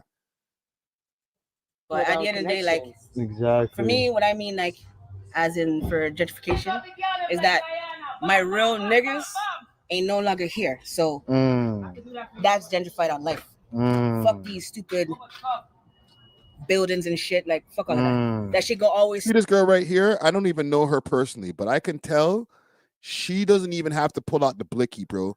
She'll punch you dead in your nose, okay? and smash up all of your nose, bro. Bust up your nose bridge. You're like, oh my God. Holy, did a man box me or did a girl box me? You know what I'm saying? I'm not even trying to diss, but like she looks like she'll have a stance. She's not gonna do some. You know how the gal them they do the swing like this. She's gonna right hook, uppercut, bitch. You know what I'm saying? Like she looks like one of them. Holy. Stay here, but real niggas be dying, and I fucking hate that. RIP to all my real ones. How many people have you lost out here? Since I was Grab you up and put you in a headlock. You know what I'm saying? Imagine that, fam. Imagine that. A shorty just grab you. Go to sleep. Go to sleep, nigga. Go to sleep. And like you're smelling her perfume while you're going to sleep and shit. Like, damn. She beating the shit out of you and you're catching a woody. 13 years old. More than 100 people since I was 13 years old. That's crazy. That's Since I was 13, I was going to fucking funerals. Why do you think the violence is so bad up here? Because this is up top, nigga. That's why. This is up top. What was it like coming up as a young woman over here? Fucking love that shit. Yeah? Love that shit. We have street smarts. We have fucking street smarts. No, I don't even do cam shit. Yeah. Any nigga that knows I am from up top, you know. You're blessing me today. Whoa. You know. Do that again? Yeah. Yeah, it's a little different. Fucking love that shit. Yeah? Love that shit. We have street smarts. We have fucking street smarts. No, I don't even do cam shit. Yeah. Any nigga that knows I am from up top, you know. If you know, you know. She said we don't do cam shit, right? If you're from up top, She's a double fist in the bird. Yo. Gang, would you hit? Stop lying. I'm not even saying, yo, wife it up or whatever. Just, late night smash out. Fuck around, though. She pull the blicky out and take your life. But I'm asking you, one in the chat, okay? You knocking it down? 2 in the chat if you're like, you know what? Shorty, I'm going to have to pass on that one right there, Shorty. All right. Neil Davis, what up? Let me know, man. I'm asking you guys, honestly. 1 in the chat. Take it down. Take it down. You're blessing me today. Of course, all day. 2 in the chat if it's like, nah, Shorty, I don't know. I'm not. The risk versus rewards is just not worth it right there. You know what I'm saying? The risk versus reward factor is just, it's not scaling up. You know what I'm saying? Knock it down from the back, but then, fuck around, break your heart. She might put 2 in your dome. I never go on camera. What's up, Wagwan? My name's Latoya Jane, aka Jane from Finch, and I'm in front of my old door right now. Okay, this is where you grew up. So I'm very credible. Yeah. I'm an ex-gang leader from this area, but I changed. She said Jane from Finch. Blood clot. My life. Really? One of my brothers got killed. No way. 10 years ago. This is a video from Reading the Streets, aka King B. He went over to Jane and Finch and he got the really real. You know what I'm saying?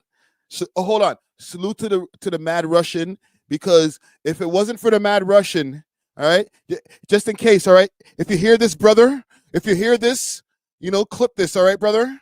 If it wasn't for you, Mad Russian, and all of your illustrious filming of the Mandam once upon a time 20 years ago, then Reading the Streets would not be able to film this video in the hood today, okay? So let's take all the credit away from Reading the Streets and give it to you, brother, okay? Salute to you, Mad Russian. My next brother got shot 18 times and he's still alive. He has 6 bullets in his back. Wow. Who's that, Robin? No. Somebody else? Yeah, on Driftwood Bridge. Holy smokes. Most of my friends are dead. My best friend was murdered on the bridge too. Like, everybody used to chill in front of my house when we were younger. Yeah. Half of the man them that used to chill here, though, they're dead now. Joker, Junebug. Even my next door neighbor, Delaine, he died too. He got killed too. No way. Like what we see here, it's not no joke thing. You know what I'm saying? And like, I'm not gonna lie, it's messed up for us double because our families judge us too. So I feel like I didn't become a gangster only because of the area. I became a product of my society, yes, but it's a lot of people in the family used to put their mouth on me. And what the fuck do you think's gonna happen? When you guys are saying I'm bad because of something, and the streets is saying I'm good because of something, like I went to 16 schools. I got suspended 26 times. No, 16 schools, shorty. Holy. About 4 times. Wow. So there was no way I was gonna turn out to be something soft and nice, you know. Even though it seems you did. I did now because I had to watch the RZA over here. The RZA. Heal a lot and like unlisten to the lies that I was told from I was young. Like I was never gonna be anything, even by teachers and stuff, you know. And then I had to just really like gather my time. I went to jail. That's where I started to rap because the guards used to take me to the side and say, "Rodney, what are you doing? Like, you don't belong here. Like, what are you doing? Yeah. Act, do this." So when I came out of jail, I went to Toronto Film School. I'm originally from town. Oh, okay, no way. My niece died in my house in town, so we had to move here. Oh, wow. Sorry to hear that. She died of SIDS. No way. I lived at 114 Jamestown Crescent, so I'm good anywhere. I'm not like these youths that want to die over a place that has fucking cockroaches and rats. Yeah. I'm not into that shit. Talk your shit right there. You not like these youths who want to die over a place that got cockroaches and rats. Like mans be claiming the hood like as if they're trying to protect their mansion, bro. Like I know, you know, the hood, we got. I couldn't understand all that stuff. But bro, I ain't protecting a block that ain't got proper running water, fam. The government needs to protect it. My brother got shot 18 times. He got shot in Driftwood. It was my friend that did it. That's how it goes. These youths leave their mothers. When their mothers are asking them to empty out the garbage, they run and want to leave with friends, or they die with those friends, or they die by the hands of those friends. Him and my brother had a thing. And my brother ended up getting shot 18 times. I went and I'm not gonna lie to you guys, I bought a sniper rifle because I was gonna deal with him well properly. My God. As I said, he was my friend. And then the vision that I got when I was gonna shoot him. I gotta stop here for a second. She bought a sniper rifle. And listen, Reed, I know you're on the scene, so like it's hard for you to just stop and be like, hold on, let me stop you right there, okay? Because you just want to make sure you get the content or whatever. I know he's not scared or anything like that, but like he just like it might have went right past him. You bought a what? How does one get their hands on a sniper rifle? Not like a little handgun or whatever. Like everybody just thinks that the man them have handguns or whatever. Like, nah. A sniper rifle? Like the type of shit that they used to try to shoot the president? Damn. Just the fact that like I was about to say man them, gal them have access to the sniper rifle is crazy. I got a vision that I shot his little sister, and I love his little sister. Wow. So the next week too, my oldest son seen my gun in my closet. So after that, I dashed away the gun and I got baptized. And then my son said he wanted to get baptized too. So both of us got baptized. And that's powerful because my son was the first in the water and I was the last. There's a scripture for that. And I'm not gonna lie, after I got baptized, well, right before that, my brethren came to my house and he said, Toya, you need to change your life, guy. I know the real you. Big up yourself, Richard. He's like, yo, I know the real you, Toya. You said you want to go back to school. He brought me beer college books. And he said, you're starting to look like the spliff that you're smoking, Toya. You have to change, guy. Come on, I know you can do it. And then I started just going back to church, and then I started to change. I started to act. I'm not gonna lie, I just dropped a song with Wiz Khalifa, like beer things are going on. Crazy, you know what I'm saying? But I had to learn a lot. I had to learn that less is more. I had to learn that you have to lose to gain. And I had to learn that being selfish is great. Facts. Latoya Jane Music on my Spotify. Latoya Jane Music, I'm everywhere. You know what I'm saying? I just dropped a hot song with Wiz Khalifa called TBP. Make sure you guys check that out, all right? Salute to him, man. Salute to Reed in the streets. He's getting the really real, you know what I'm saying? I'm going to play one more clip and then we'll because I'm not gonna play the man's whole video. I suggest y'all go to his YouTube channel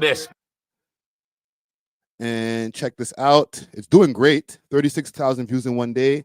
Read in the Streets on YouTube. I can't believe I'm not subscribed to him. Where are you from? Yardman, Jamaica. Yardman. Yardman. We're from same place, Canada. Canada? Yes. I want to link to it. I say it in go, me, I say Chappy. Yeah. Really hard man and out here. Really hard man. Yeah, man. A blessing to it. One love, isn't it? Respect, bro. No joke. Appreciate it. This guy has the mask on like as if he's still in the freaking Gaza, bro. He's there in one of the garrisons over there in Jamaica. Hold on. Let me pull it back a little bit. Pause. Because she did mention her Instagram. I like her. Came there. Really? Beanie Man came to my house. What? So like. Saying you're a problem. Latoya Music, I think. Who? Nobody. In my house, I'm not gonna. Vibes. Yes. Yeah, I think it's Latoya Music. My bad. Let's get back to this gangster over here. Thing go, you see me, I say Chappy. Yeah. Really hard man and out here. Really hard man. Yeah, man. A blessing to it. One love, isn't it? Respect, bro. No joke. Appreciate it. I go on with the foot, isn't it? What's Jane and Finch like, bro? Jane and Finch are the best place in Canada right now. Ooh, live and direct. The best in Canada, eh? Live and direct. The stuff on the Jane. Yeah. Everything you want there. You see me? Enough love. What are you sipping on, man? See, that's for like, Jet 2 vacation. Welcome to Jet 2 vacation. When they do those like commercials for travel, if you want to come down to certain places, hey, you want to travel, you want to find a nice place to go. Hard man and out here. Really hard man. Yeah, man. A blessing to it. One love, isn't it? Respect, bro. No joke. Appreciate it. I go on with the foot, isn't it? What's Jane and Finch like, bro? Jane and Finch are the best place in Canada right now. Ooh. Right? That's the endorsement. This man right here with the, what would you call this? A ripped up t-shirt over his face. Right? And salute to him because he'll probably shoot your face off. All right. Look into his eyes right here. He says, it's the best place in Canada. Welcome to a Jet 2 vacation. Live and direct. The best in Canada, eh? Live and direct. The stuff on the Jane. Yeah. Everything you want there. Everything you want. Enough love. What are you sipping on, man? Right now you don't know it's a dragon straight, you see me? Dragon stove. Yardman thing, Jamaican style, that's it. Classic. Real, you see it? Respect, no bro. joke. Yeah, man. Yeah, man, enough love, you see it? Respect. Yeah. Appreciate you. Manas. Unity. Okay, sorry for the people who are trying to. That's not Toronto slang right there. That's straight up Jamaican patois over there. Okay, that's why you see so many guys who have this Jamaican influenced Toronto slang. Besides the kids that you see online doing the trolling and stuff like that, look how many people that Reed spoke to in this one area that are straight from Jamaica in 2025, probably been here the last 20, 30 years. You know what I'm saying? These are not people who are like, oh, I'm from Canada. I've been living in Canada. They might have been living in Canada for the last 20, 30 years, but they weren't born here. There's a lot of people who are in Jane and Finch, in Scarborough, all these different places that, might be even in their 30s and they ain't born here. You feel me? It's not the ones who were in their 40s and 50s. Some men that are in their 30s that are like, yo, just came here from yard still. Like, Toronto is a hotbed. Family, bro. Yeah. One love. One love, one heart. Yeah, Respect, Joe. I grew up, I know these guys for, I was a baby around them. Yeah? Not never check but the weather around here. Always. Yeah, man. Yeah, man, we is a family, man. You see? Family vibes. Yeah, man. Family vibes, man. Eddystone vibes, you know? And where are you from? I'm from Jamaica. Jamaica. There's not one person who's like, oh, yeah, I was born, on Eglinton or, I was born in St. Mary Hospital. No, Jamaica. Okay, respect, bro. Yardman style. Yes. Yardman style. Yeah. I want Donald Trump leave Canada alone, right? I want Donald Trump leave my Canada alone, right? Nah, it's definitely a vibe over here, bro. This is the most family vibe I've seen so far. We love each other. Like people see genuine finishes and that. I know there's a lot of rah, you know, but bro, there's family up here. Right. And that's all we have. This our country. I don't even call it. I don't want to compare it again to the. I'm gonna throw a like on this right here. I'm not gonna compare it again to Brandon Buckingham's video, but I will. This video is way better. It's way more in depth. Brandon Buckingham had the lights and glitz and all that, and he got to talk to all the biggest famous rappers. And that was amazing. And it ran it up. I think it did like 1 million views in a day. But shit like this with a man from Toronto, because man like reading the streets, he's not an outsider. He's a man like he's not a guy from like Coburg. And no diss to the people in Coburg and stuff like that, but like he's not from Napanee, and he moved to Toronto when he was like 17 or 15 or some shit like that. You know what I'm saying? He's a Toronto kid from birth.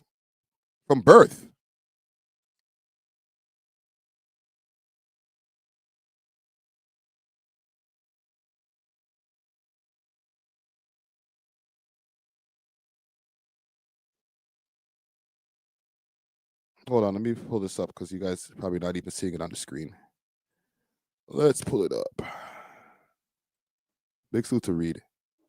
Good vibes, man. They just, there was a basketball tournament, 3-point started it for me, just kind of like chilling downtown all the time, growing up downtown, seeing the same people in the streets all the time, you know? Yeah. And slowly building a relationship with them. And then I got into music videos, and then I kind of went back to my roots. I'm kind of full circle, I'm low-key getting a bit tired of the music videos because everybody just wants to do low budgets. Like no one's trying to that are kind of involved in that street life shit. Yeah. They're all tapped in, man, like videos. I was chilling downtown every day in Chinatown and Kensington Market. He's a videos, right? He's a downtown. You started off doing music videos, right? Actually, I started off doing this. I just never posted any of it. So like before I ever did music videos, I was chilling downtown every day in Chinatown and Kensington Market and shit. And spend all day downtown, and I would see the same homeless people all the time, right? So I ended up becoming friends with these people. I knew a lot of homeless people in Chinatown. I actually really have like a whole documentary of like me and a bunch of homeless people in Chinatown from like 10 years ago, Okay. And I think that's kind of what started it for me, just kind of like chilling downtown all the time, growing up downtown, seeing the same people in the streets all the time, you know, and slowly building a relationship with them. And then I got into music videos, and then I kind of went back to my roots. I'm kind of full circle, I'm low-key getting a bit tired of the music videos because all right, so just for the people who don't know, because like a lot of times people think he went from music videos to doing these like on the street videos. He went from doing on the street videos to music videos and back to this. When I started doing the music videos, when I started the Instagram, I just came up with those and all those tracks like that. What's going everything, Yeah. But once again, bro, back then I wasn't thinking about audio. So all the audio is just trash, like it would be. I always want to turn that into a documentary. Like even this year I was wanting to, but this the audio, bro, it's just maybe send it over to me, man. Yeah, I think we got enough here. Big salute to Reed in the Streets, man. All right, dope video. Go run it up on his channel right now. Yeah, Canada's most dangerous hood. Right? If anybody's gonna be able to use that title, I would rather another Canadian be able to use that title. You know what I'm saying? No diss to my Americans out there, but like people will just use that in America, never even been to the place. You know what I'm saying? Yeah, but yeah, salute to Reed in the Streets. What I did skip and I want to go back to is the charts that just came out here. And big salute to RapCap.to. RapCap.to just released a bunch of numbers of everybody's Spotify numbers as far as Toronto. Okay. and Canada, I think, in total. This might give people a little bit of clarity of who the top rappers are or who the top streamed people are in Canada or in Toronto.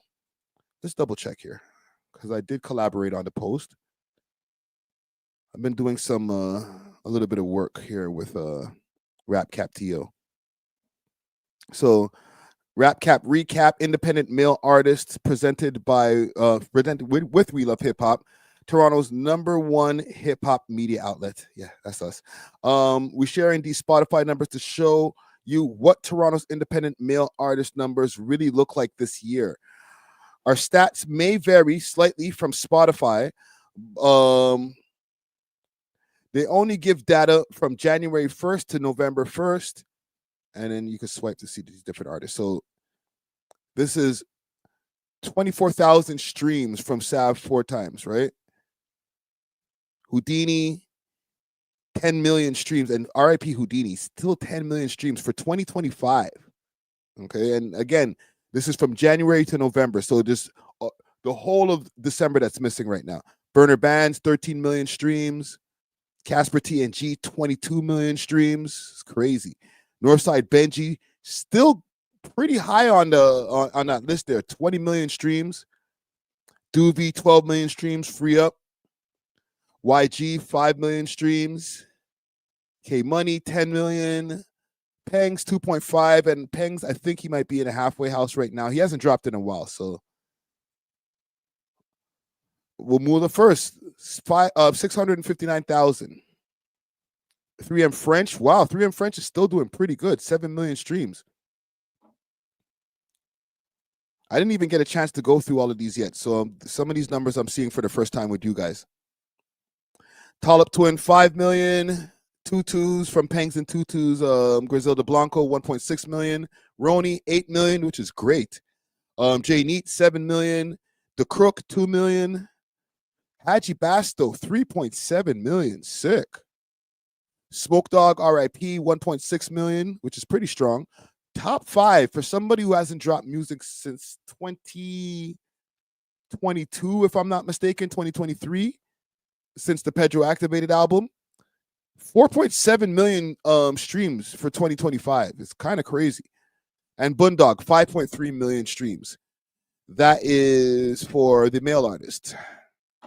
Female independent artist. Hawaii Mighty with 24.1 million streams. Damn. Hawaii Mighty's doing great. And y'all should tap into any of these artists that you see on the screen if you're not aware of them. Tap in. Sad Boy, she's doing 12.4 million streams for this year. Paris Richards, 1 million streams. Cali Sway, 2.5 million. That's pretty good. I need to tap into Cali Sway. Like for real, for real. I'm not even like completely tapped in, so that's my bad. Phoenix Paglicia. I'm probably or Paglisi. I'm pronouncing that crazy bad. 23,000. Charmaine, 1.4 million. Great. Salute to Charmaine. Lex Leosis, 420,000. She's one of the girls who was in that crew, the sorority. She that was with Hawaii Mighty. Okay, Hawaii Mighty came out of a crew called a sorority. So Lex Leotis also, or Leosis, my bad, has her own solo stuff going on. 420,000 streams for the year. Chromas, 123,000 streams for the year. I didn't even know Chromas. Did Chromas drop music this year? Damn. She's. I would have actually expected it to be higher. But keep in mind, and listen, Chromas, if you see this, just relax. Okay, I'm not even trying to diss. This is streams. There's no music video on the stream. Okay, so her music videos might have done millions this year, whatever music video she dropped. Okay, but just listening to the song minus music video, not trash. Okay, this is not trash, but not as much. I'll just say that. Honey C, aka Honey Cocaine, 1.4 million streams for the year. Damn, I don't even think Honey C put out any music this year. That's crazy. Taylor G, big salute to Taylor G, 335,000. She got more than Chromas. That's dope. Goldie London, 178,000. Double M, 42,000. Tara Lords, 28,000. Cocanina, 29,000. Tia Banks, 31,000. It's a significant drop from the men, but obviously, like, women, I guess it's more niche. There's more women who listen to women and also women who listen to men. You feel me? Tasha the Amazon. I need to tap into her. 152,000 streams. Not bad. Layla Hendricks, 223,000. Salute to Layla Hendricks. Lola Buns, 28,000. Keisha Fresh, 46,000. Very dope. Lioness Kerr, 92,000. It's not bad. Not bad. I would have expected higher from Lioness Kerr because she's had her share of moments for 2025. And then the mainstream, the pièce de résistance, the mainstream. So Drake, 11 billion streams for the year. That's crazy. Tory Lanez, a significant drop, 1.2 billion streams. Connor Price, 427 million. Y'all know who Connor Price is? Connor Price is pretty popular on a like low key. You feel me? But salute to him. Let's continue here. Nav, 382 million, which is pretty good. He's the closest to Drake, pretty much. Pressa, 23 million, which is great. And last but not least, Smiley, who has more than Pressa, actually. 32.5 million streams for the year. Keep in mind, and big salute to Smiley, great numbers for the year. Smiley also had the song Tumaza that came out with Drake in 2025. I think it came out in the summer of this year. So when you got a song with Drake that's being streamed on your page, you're going to get an extra boost. Okay, so salute to Smiley. Yeah, I did see that he dropped a track with Baka. He kind of slid on that track still. I ain't going to lie. We'll get out of music in a second. He kind of slid still. I ain't mad at him. Is this the clip that I saw? Benz truck bigger, 20 on my head. What? They said I went bigger. You don't know how it feels till you finally fuck your dream bitch. You don't know how it feels when your dog not breathing. My bitch prayed for me because she told me that I need it. This is where I'm not too mad at the flow right there and the cadence. You know what I'm saying? We might need more of this from Smiley right here. I need to find a beat. I need to show them how I'm feeling. B13, they got my nigga on his demon. Like this tempo of beat 2. This might be the pocket right here, bro. This might be the pocket. Okay? Take notes. Try to piss me off. They didn't think that I would squeeze it. Area 29, all these hoes need Jesus. Nico popping out with the platinum gold pieces. 100 round drums, not the Let's one go, Baka. you make peace with. And he be acting like I don't like OVO. Stop this. Yo, hear what? What's wrong with these waist shoots? Where's Eric? Yo, tell these waist shoots exit. Rude Exits. Boy. Nah, G, I'm not partying with no rats. Yeah, man. Salute to the man, damn, yo. I think I got one more story in me here. And let me know if I'm missing anything. I'll check in. Oh, actually, I got a couple stories here. My bad. I gotta address this right here. One of the wardens stepped down from the Kingston pen, or one of the Kingston prisons. It wasn't actually the KP or Kingston pen, because Kingston pen, I think, is closed down at this point. There's a whole complaint about the mental health issues that have been going on in prison and how they're not being addressed. And from the time that they're not being addressed over and over and over again, I think this warden was like, yo, I'm tired of getting the backlash for what the CSC is responsible for. And he decided to step down. So let me pull this up. It's not a video. Something that I found on Reddit on crime in the GTA.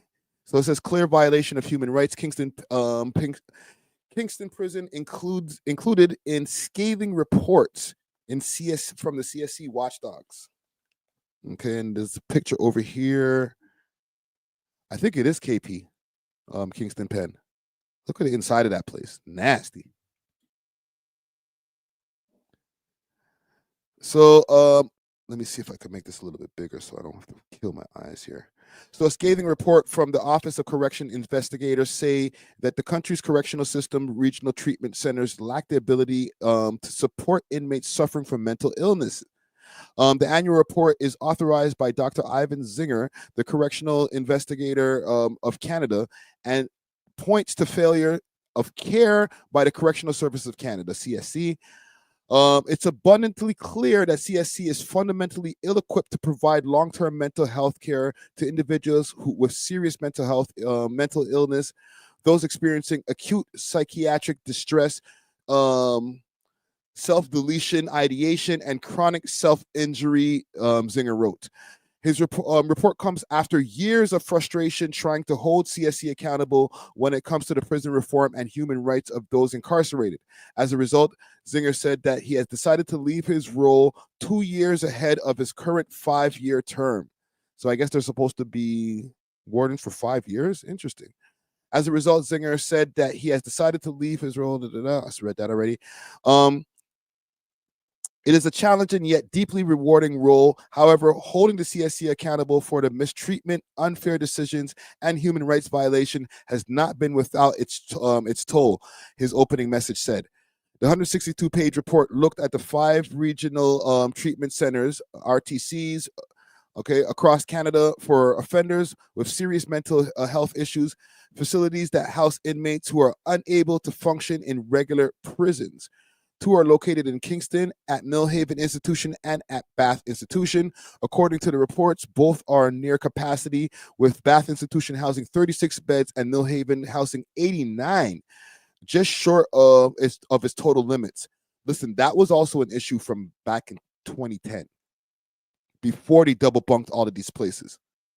Okay, because now all of these places are double bunked and they still don't have enough room. Like, they're still full. That's crazy. Where are we here? Okay, in 2024, profiles provided the CSC to Zinger looked at the diagnosis of RTC's patients.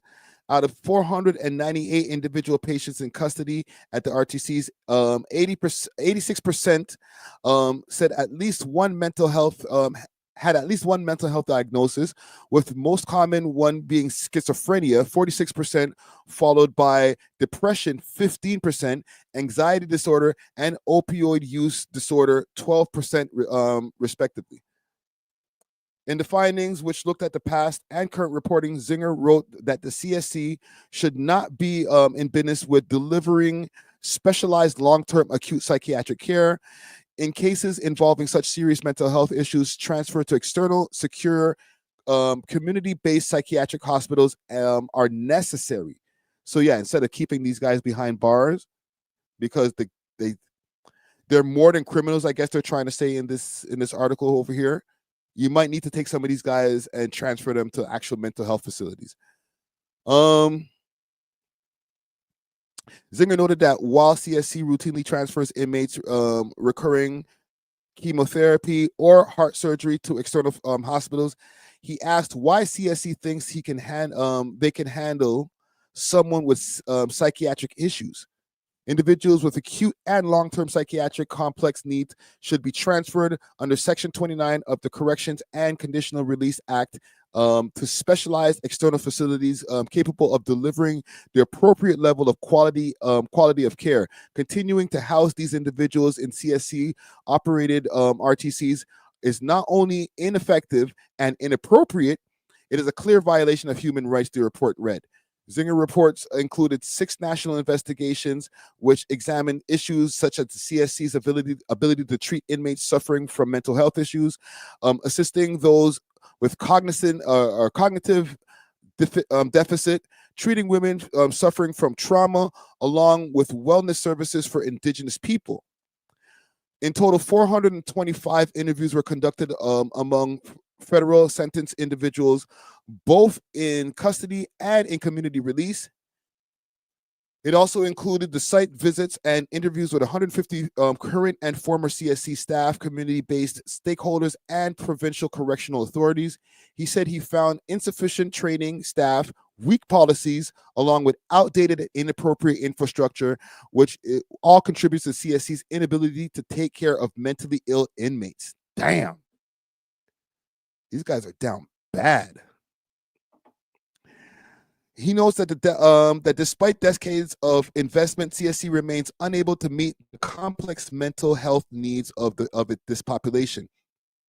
He calls an announcement for a 1.3 billion replacement facility for RTC's Atlantic Shepherdie a profound mislocation of resources. My bad. He wrote, rather than investing in another CSC in-house facility, the government of Canada should direct CSC to partner with provincial health systems to expand access and secure psychiatric beds in the community. That is a good idea.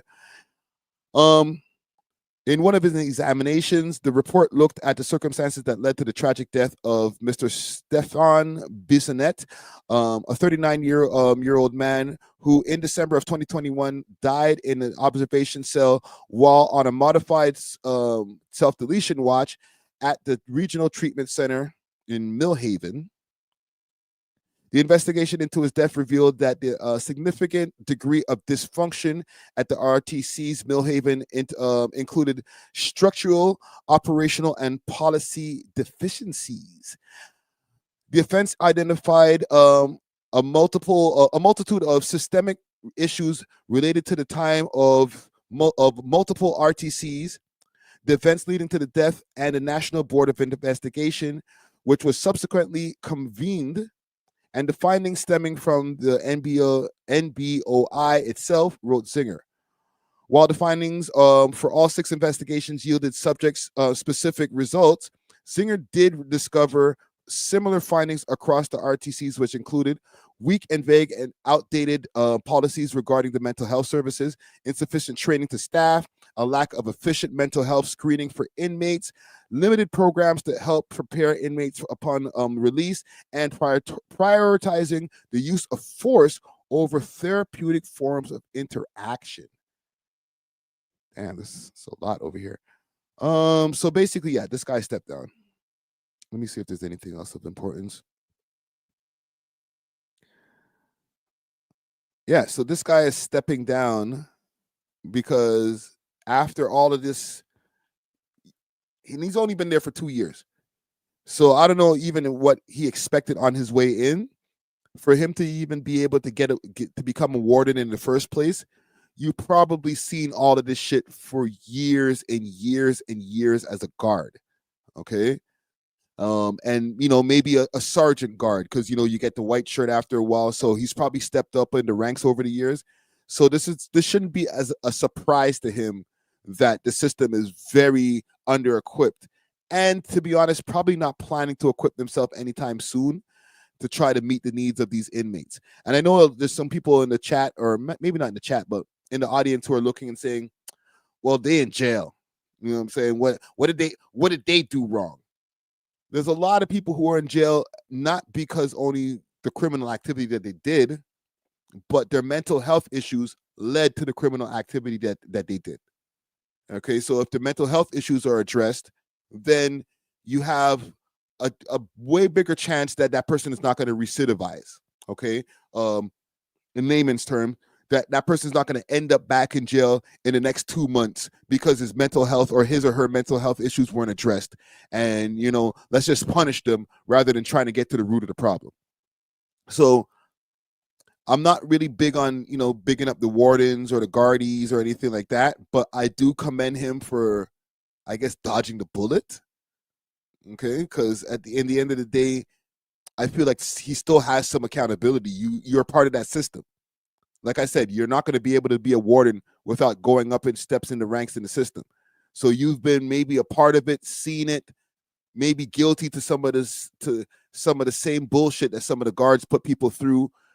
When they see somebody's definitely mentally ill and they still beat the shit out of them, hey, it could have been you.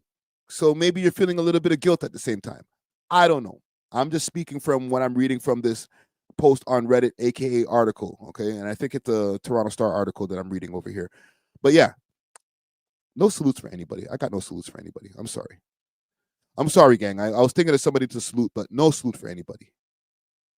I got one more thing I want to show you guys before we get out of here. Because I know I talk about a lot of crime and, you know, drama that's going on in the city, poverty. I show you guys a lot of wild shit. However, Toronto's not the worst place to live in the world. I think the people over here in Toronto already know, but maybe for people outside that might not know, Toronto is one of the top 10 safest places to live in the world. All right. The statistics come out every year, and I think people forget as soon as this you know, the timeline gets washed over by something else. And then we feel like every day it's like Chicago over or south side of Chicago over here. It ain't like that. It does get like that. Don't get it twisted. A lot of these niggas is knuckleheads. They'll shoot you for nothing. But in all actuality, Toronto is one of the safest cities in the world. I'm going to pull up something courtesy of RTN, right? Real Toronto News. Oh, shit. My bad. Mad Russian. I'm sorry. He called his page the Real Toronto News. Yo, Real Toronto News. I'm sorry, just quick sidetrack before I get to the story. Real Toronto News. Did you ask the Mad Russian, the guy who made the Real Toronto DVD back in 2005, if you're allowed to use the Real Toronto, if you're allowed to put the words real and Toronto next to each other in a sentence for your Instagram page? Because if you didn't, I don't know, you might have to put a full wall of posts just dedicated to him. Because guess what? Just in case you didn't know, the Mad Russian created the Real Toronto DVD back in 2005. Okay, just have to let you know. Sorry, just a quick sidetrack, gang. Quick sidetrack. But salute to Real Toronto News and Real Toronto Canada, who posted this over here. So Toronto is ranked 6th in safest city in the world. So let's check the stats. Tokyo is number 1. Singapore, number 2. Osaka, Japan, number 3. Amsterdam, number 4. Sydney, Australia, number 5. And number 6, I see what they did right there. The Sixers, Toronto, Ontario, Canada. And listen, for Trump talking about the National Guard, we need to get the National Guard over there in Washington. Fam, Washington, D.C. is number 7 on the list. Stop this. Copenhagen, number 8. Seoul, Korea, number 9. I'm supposed to be a number 9 over there. And Melbourne, number 10. Not bad. Not bad. Yo, why do you keep on saying more like unhoused Russian? Is he unhoused or homeless? But like what we used to say back in 2024? Is he unhoused? I'm not here to make fun or anything. Like, is that facts? All right. I'll send him something. You know what I mean? I'm not even trying to diss. But yeah, this is what it is, man. So when people talk about, yo, Toronto, it's crazy. Oh shit. I showed you guys a video from Reading the Streets earlier, just now. It can get crazy. All right. Jaden Finch has his share of problems. Areas in Scarborough have their share of problems. All over Toronto has their share of problems. But for the average person, when you're walking around, you don't have that feeling of danger, in my opinion. Okay? And I'm talking about just the regular civilian. Maybe me, myself, like I always got to think because I'm a public figure, I got to think a little bit more. But when I wasn't walking around like, oh, somebody's going to snatch my chain. Somebody's going to try to take my wallet out of my pocket. Right? These things I've heard has been happening in the downtown area, and there's little spikes here and there. But for the most part, I remember when I used to go to New York when I was a kid, and they used to instill fear in my mind, like, yo, listen, make sure to don't put no wallet in your back pocket. Don't put any of your jewelry on. Like my mom's used to be like, especially when I started becoming a teenager and stuff, and I would go to New York with my mom Dukes or meet her over there. Sometimes I'd go by myself and meet my mom and my mom in New York. And she'd tell me, boy, make sure to not be wearing all that jewelry when you come down here to Brooklyn, you know. Like, sorry, let me translate. She'd be like, don't be wearing all that jewelry when you come to Brooklyn. Okay? Because like they will just instill this thing in your brain, like, yo, man, will snatch your chain. You know, it's just crazy all the time. When I would come back to Toronto, I would feel like I ain't even gonna lie, a little bit of a sense of relief. Oh, now I can put my jewelry back on and walk downtown or walk in Parkdale or whatever. Like, there wasn't just always this sense of danger around the corner, even though, yes, it can happen. But in comparison to a lot of American cities, it ain't like that. All right. Don't ever get that twisted, because a lot of people will have this misconception, or some of these rap niggas will try to play it up super crazy so that, you know, they could look harder for the audience. It ain't always like that. It's not shoot 'em up, bang, bang, bang every day in their hood, fam. Okay. And I know that sometimes it's underreported. In Jungle, there's not a shooting every day. Okay. In Galloway, right? The Galloway area of Scarborough, there is shootings, but there's not one every day. Not every other day. Like when you hear like these statistics, when you hear about Chicago, 600 shootings or what 600 murders in 1 year, like, nah, it ain't like that over here.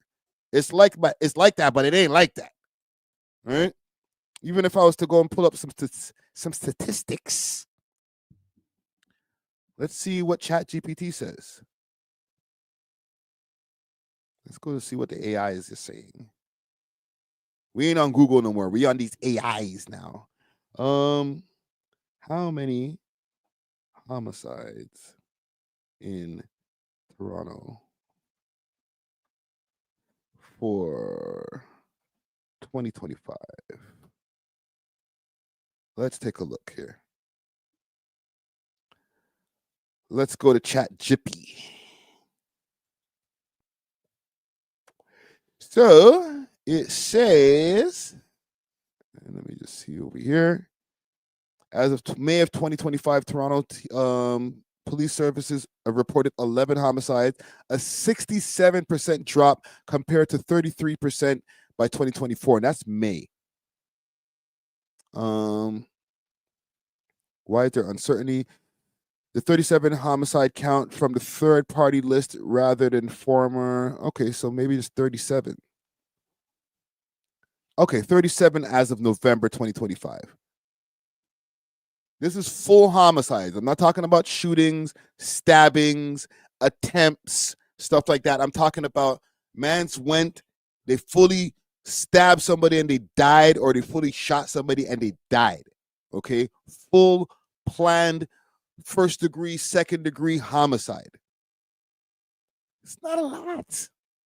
Obviously, RIP to anybody who's passed. It should be zero, but it's never going to be zero in a major metropolitan city that has at least 3 million people or 3 to 4 million people as the Toronto core itself. And then if you include the whole GTA, we're talking about 6 million people. Like, bruh. And I might be flipping those stats, but y'all know what I mean. It's not so bad. 37 homicides? Can we look up Chicago? Let's see here. How many homicides? I can't even spell today. In Chicago for 2025. Let's see. Let's see. Oh my God. Yo. You guys see this shit on the screen, fam? As of November 30th of 2025, Chicago has recorded 390 homicides this year. The lowest annual total in life over a decade is if the trend holds. We are baby food compared to this, bro. I'm sorry, fam. I'm not even trying to diss the man them. Yo, this is a cakewalk, fam. 37 homicides compared to 390, and they're saying that this is a downward trend. So, we're doing great. Only 390 homicides, okay? Not car accidents, accidental killings, homicides. 390 compared to 37.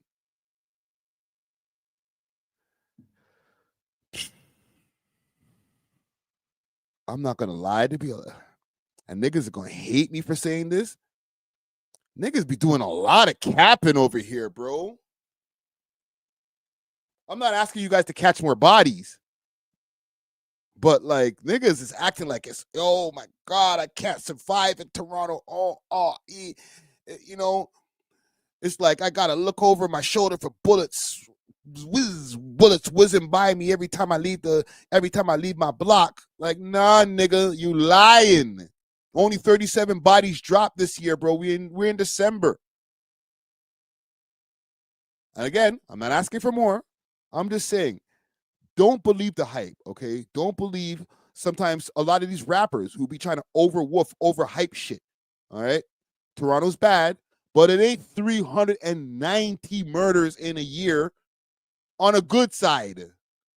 Because on a bad side, what does it say over here on ChatGPT? AKA ChatGPT? GPT. What was the worst year? This is a 30% drop. Yo. Worst, let's see this. Worst year for homicides in Chicago. In the Chi. Let's see what they say here. Oh.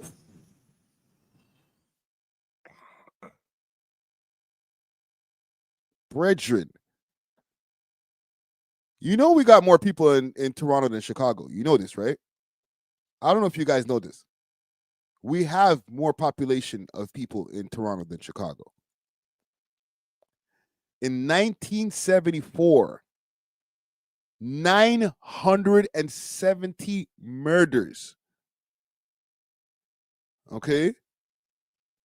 In 1992, 948 homicides, broski. 1994, 930. Bruh. They have been going through a decline, so good for them. But look at this, 2016, 762 homicides, bro. Y'all niggas gotta chill. I'm talking about the Toronto niggas. I can't speak for the Chicago guys. But you guys in Toronto gotta chill, bro. It ain't that bad, bro. Anytime you hear people saying, oh, Toronto's like a mini Chirac. No, it ain't. That's cap. Niggas only caught 37 bodies over here. And listen, I commend that. Thank you. Catch less. Maybe cut that in half next year. Okay? But niggas only caught 37 bodies and compared to 390 bodies that these guys caught over there in the south side of Chicago property. It's not probably the whole of Chicago. It's probably all mostly centered to the south side of Chicago. So y'all niggas need to chill. All right? You're overwoofing the thing. Man, them are not that gangster. The gangsters who are gangster, leave me alone. I know y'all catch bodies. But the rest of y'all who be rap capping out there, you ain't catching no bodies. Because if you did, there'd be at least 100 or 300. Y'all, there's 37. We got 6 million people. You got to relax. Holy. That's yo, those Chicago statistics that's disturbing, fam. Damn. Pray for Chicago. All right? Toronto's okay. All right. We'll be all right. Pray for Chicago. Pray for places that it's really dramatic. All right. These baby food ass niggas, man. Let's end this live, man. That shit is just insane, bro. Salute to the Toronto, man. Sixth safest city in the world. All right. I'm proud. But yeah, we'll end it there. What do I got for the weekend? What's tomorrow? Saturday? Oh, yeah. We dropping that interview, okay? Michael Cammage, one of the 12 jurors in the Breonna Warner murder trial, okay? Insane interview, 1 hour plus interview, getting all of the intimate details. This is going to be a legendary interview that's going to be used probably for multiple documentaries in the future because he ain't gone nowhere else and spoke for an hour. Not yet, okay? So big salute to Michael Cammage. Look out for that interview premiering over here on this channel, 6 p.m. tomorrow. I will see you guys in the chat. Make sure to hit that like button on the way out. We are off of this. Doses.